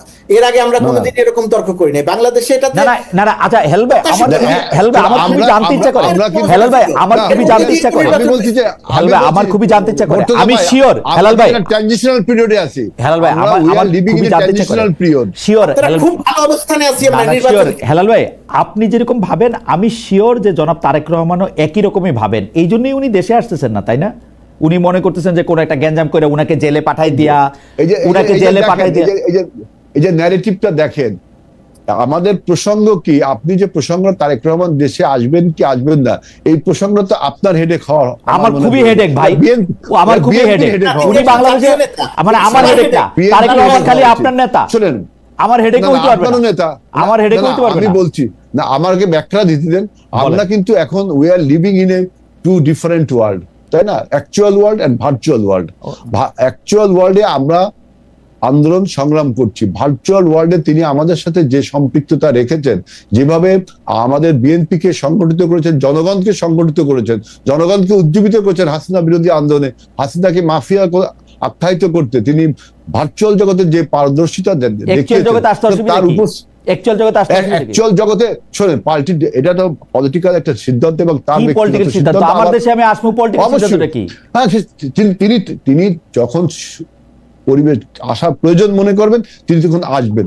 আপনার দৃষ্টিতে যেটা মনে হচ্ছে, আমার তো মনে হয় না, আমার তো মনে হয়েছিল যে আসবেন 8 তারিখ 10 তারিখ, মনে হতে পারে, কিন্তু পার্টির যে পলিসি মেকার যারা এবং পার্টির যারা চেয়ারম্যান বা ভারপ্রাপ্ত চেয়ারম্যান, তাদের সিদ্ধান্ত আপনার সিদ্ধান্তের সাথে তো একমত হবে না। আপনারা বিএনপি এটা বলেন যে বিএনপি রাজনৈতিকভাবে সিদ্ধান্ত নিতেছে, বিএনপি টপ ব্রাস, যে তারেক রহমান সাহেবের দেশে আসা এখন উচিত না, নিরাপদ না, তাহলে তো হইলো, আমরা জানলাম। না সেটা তো আপনার বক্তব্য। তিনি জানেন তিনি কখন দেশে আসবেন। আজকে দেশের যে পরিস্থিতি আপনারা করেছেন, যে দেখেন আইন শৃঙ্খলা পরিস্থিতির অবনতি, আপনি প্রতিবেশী রাষ্ট্রের ব্রেন চাইল্ডকে এখনো আপনি সিঙ্গল আউট করতে পারছেন না। আপনি দেশের তাই না? আপনি দেখেন এখন এখন আমাদের আন্তর্জাতিক বললেই হয় সেটা এটা তো আপনি রাজনীতি সরল কথায়, রাজনীতি যদিও সরল ব্যাপার, কিন্তু সরল কথায় সব উত্তর দেওয়া যায় না। আজকে আপনি দেখেন আমাদের দেশের উপরে যে আন্তর্জাতিক প্রভাব বিস্তার করছে, যে যুক্তরাষ্ট্র, যে আপনারা নিজেরাই বললেন যে 35% ট্যারিফ আরোপ করার ফলে এই যে বাণিজ্য উপদেষ্টা, আমি কিছুক্ষণ আগে একটা নিউজে দেখলাম, সত্য মিথ্যে জানি না, যে যুক্তরাষ্ট্রের সাথে কি কথা হয়েছে তা আমি বলতে পারবো না, এরকম একটা নিউজ আমি দেখলাম। তারপরে দেখেন আপনি ভারতের একটা হেজিমনি তো আমাদের দেশে রয়ে গেছে, এরপরে আমরা বাংলাদেশ কিন্তু এখন অনেকটা চীনের প্রতি ইনক্লাইন্ড হয়ে গেছি, তাই না? এর সাথে যুক্ত হয়েছে আপনার এই যে চীনের সাথে যে মানবিক করিডোর, রোহিঙ্গা, এই যে আন্তর্জাতিক ইস্যুগুলোকে অ্যাড্রেস না করে। মনে করতেছেন যে ইলেকশনটা কবে হবে? আমরা শেষ করে দিই আজকে অনুষ্ঠান, এই কথা কোথাও শেষ হবে না, আপনি বলে দেন ইলেকশনটা কবে হবে। অন্তত আমরা মনে করি যে এই তর্ক বিতর্ক ন্যারেটিভ গুলো না তুলে সংসদ আলোচনার স্থান হওয়ার জন্য ডিসেম্বরে তোলা যাবে না, সেটা বলে দেন। আমরা তো সব কথা আলোচনা করেছি, সব কথা আলোচনা করেছি, শুধু ওই যে ফ্যাসিবাদ ঐক্যবদ্ধ ভাবে, এখানে সবাই ঐক্যবদ্ধ ভাবে আন্দোলন করেছে না, সবাই ঐক্যবদ্ধ হবে। আপনি এনসিপির নেতা মানেন, তারপর এনসিপির রাইখা সবাই হন, শেখ হাসিনা সবাই হতে চাইছিল, প্রধানমন্ত্রী আমি থাকবো, খালেদা জিয়া এসে স্বরাষ্ট্রমন্ত্রী হোক, সবাই খালি আপনারা প্রধান চেয়ারটা চান। আপনি এনসিপি নেতৃত্বে দেশ করেন, এনসিপি নেতৃত্বে দেশ করেন, ডেমোক্রেসি দেন, আপনি নির্বাচন দেন, আগে এনসিপি নেতৃত্ব মানেন, এনসিপি নেতৃত্বে দেশ গড়েন, সবাই মিলা কোন কেন কি জন্য আপনি এনসিপি নেতৃত্ব মানব, কি জন্য আপনি বলেন? আপনি যখন আপনার নেতৃত্বে মানবেন, আপনি যখন আপনার নেতৃত্বে বলছি না, শুনেন হেলাল ভাই, আপনি যখন আপনার নেতৃত্ব করবেন, হেলাল ভাই আপনি যখন আপনার নেতৃত্ব করবেন, আপনি নেতৃত্ব দিবেন যখন, তখন আর সবাই মিলা কথাটা রিডান্ডেন্ট। শেখ হাসিনা সারাদিন সবাই মিলা কইতো, এই সবাই মিলার কথা কোনো দাম নাই। আমরা সেটা বলিনি, আমরা বলছি নির্বাচনটা করেন, নির্বাচনের পরে আমরা ঐক্যবদ্ধভাবে দেশ গঠন করব, এটা আমরা বারবার বলছি। ঐক্যবদ্ধভাবে দেশ মিলা মানে আমি হচ্ছি প্রধান আর বাকিরা আমার সঙ্গে থাকেন, আমি তা তো বলিনি। নির্বাচনে যে জিতবে, নির্বাচনে যদি তারাও জিততে পারে, আমি তো বলিনি যে আমি জিতবো। আপনি নির্বাচনের মাধ্যমে তো নেতৃত্ব নির্বাচন করবেন। আচ্ছা হেলাল ভাই, নেতৃত্ব নির্বাচন করবেন। হেলাল ভাই অনেক ধন্যবাদ। আমার মনে হয় যে একটা দুইটা আপনি যেহেতু নির্বাচন করবেন এবং আমি মুর্তজা ভাই এবং আমরা যারা আপনার পূর্ব পরিচিত আছে, আমরা সবাই চাই যে আপনি এমপি হয়ে আসেন, মন্ত্রী হয়ে আসেন। আপনি 30 সেকেন্ড 40 সেকেন্ড আপনার সাথে অনেক ঝগড়া করছি, এখন ঝগড়া করা একটা স্বভাব হয়ে গেছে, এইটা ঠিকঠাক হয় না। আপনি 30 সেকেন্ড একটু সবার উদ্দেশ্যে যদি কোনো কিছু বলার থাকে বলেন, আমরা অনুষ্ঠান শেষ করে দিই, তারপর মুর্তজা ভাইয়ের কাছ থেকে আমরা 10 সেকেন্ড শুনবো। এইটা যে আসলে যে নির্বাচন নিয়ে সংশয় তৈরি হয়েছে, এটা হেলাল ভাইয়ের সাথে আমি যতই তর্ক করি, এটা কিন্তু সত্য কথা, এবং আমি কিন্তু আমার খুবই হার্ড আর্নড মানি, এইটা আমি হাইরা যাবো কিনা সেটা নিয়ে আমি দুশ্চিন্তিত আছি। মুর্তজা ভাইয়ের কিন্তু এটা নিয়ে জবাব দিতে হবে, যে মুর্তজা ভাই যদি 1-2 বাক্যে জবাব দেন। হেলাল ভাই তার আগে 30 সেকেন্ড একটু বলে নেন মুর্তজা ভাইয়ের কাছে, আমরা 10 সেকেন্ড। দেখেন, নির্বাচন নিয়ে সংশয় তৈরি করা হয়েছে পূর্ব পরিকল্পিত ভাবে। যারা চিন্তা করছে যে যত দিন যাবে আমি আমার নিজের শক্তি সঞ্চয় করতে পারবো, নিজের সমর্থন আদায় করতে পারবো, যেহেতু আমাদের প্রতিপক্ষ যে রাজনৈতিক প্রতিপক্ষ বলবো না, কম্পিটিটর যে রাজনৈতিক দল, তারা ন্যাশন ওয়াইড এখনো হয়ে ওঠেনি। সুতরাং তারা এরকম একটা ন্যারেটিভ, এই জন্য ব্যবসায়িক হত্যাকাণ্ডকে রাজনৈতিক হত্যাকাণ্ড এবং আমাদের নেতা নেতৃত্বে বাজে কথা শুরু করেছে। একই সাথে প্রশাসন এবং সরকারের কিছু রিলাক্টেন্ট, আমি মনে করি ডেলিভারেটলি দে আর রিলাক্টেন্ট, যেহেতু দেশে যদি একটা নির্বাচন হয় তাহলে এই সমস্ত অপশক্তিরা যারা প্রশাসনে আছে তাদের বিচার হবে। এবং এছাড়া ভারতের ব্রেন চাইল্ডরা এখনো রয়ে গেছে, তারা কিন্তু এখনো সেই খেলা থেকে যায়নি। বাংলাদেশকে ক্লায়েন্ট স্টেট বানানোর কোনো অপচেষ্টা বিএনপি সবসময় রুখে দাঁড়াবে। বাংলাদেশ কখনো আর ইন্ডিয়ান হেজিমনিতে যাবে না। বাংলাদেশ এখন আত্মনির্ভরশীল জাতি হিসেবে একটা হোমমেড সরকার আগামী দিনে নির্বাচন দেশ পরিচালনা করবে। অনেক ধন্যবাদ। মুর্তজা ভাই 1-2 বাক্য যদি বলেন। না, প্রথমত কথা, এখন যে তর্ক বিতর্ক আইন শৃঙ্খলা নির্বাচন নিয়ে সংশয়, আমার ধারণা নির্বাচনের ডেটটা তারিখটা ঘোষণা হয়ে গেলে এইটা আর থাকবে না। আর রাজনীতিতে যে নানা রকমের সংকট, সংশয়, সন্দেহ, এটা নির্বাচনের সময় যত আগে আসবে এই সংশয় সন্দেহগুলো থাকবে। নির্বাচন হবে না, নির্বাচন অনেক বছর পিছিয়ে যাবে, তত্ত্বাবধায়ক সরকার, বিগত তত্ত্বাবধায়ক সরকারও তো এরকম করেছিল, ওই কথাগুলো এই ডক্টর ইউনূসের এই সরকারের ক্ষেত্রে প্রযোজ্য না। আমার মনে হয় যে বিএনপি সহ, বিশেষ করে যেহেতু বিএনপির এখানে একটা বড় দায় হচ্ছে, যেহেতু সে বড় দল, এই কারণে বিএনপি যাতে পরিস্থিতির সুযোগ নিতে না পারে। মুর্তজা ভাই, হেলাল ভাইয়ের আমি খুব দোষও দিতে পারি না। ডক্টর ইউনূস সাহেবের কথা হয় আমরা বুঝি না, নাইলে মনে হয় তিনি 3 জায়গায় 6 রকম কথা বলেন। মানে এইটা একটা প্রবলেম, এটা আমরা বুঝি না, এটা একটা হইতে পারে। নির্বাচন নিয়ে আমার কাছে তা মনে হয় না। না না, উনি কেমন জানি এটা রেঞ্জ রাখেন যে এই বছর আগামী বছর যদি হয় সংস্কার। আগে বলছিলেন জুন, তারপরে এপ্রিলের কথা বলেছেন, এখন তারা আগের কথা কি জানি সংস্কার বিচার টিচার হইলে। যাই হোক, তবে খুবই মানে আপনাদের সাথে দুজনের সাথে কথা বলে আমি অনেক আলোকিত হয়েছি, দর্শকরাও অনেক মন্তব্য করছেন, প্রশংসা করছেন, আমাদের কাছে খুবই ভালো লাগছে। আপনারা দুজনেই, জনাব আজিজুল বারী, হেলাল, আপনাকে অনেক ধন্যবাদ। ধন্যবাদ জনাব গোলাম মুর্তজা আপনাকেও। আমরা দর্শক আরো অতিথি নিয়ে নিশ্চয়ই আপনাদের সঙ্গে দেখাবো। সে পর্যন্ত অনেক অনেক অনেক ধন্যবাদ।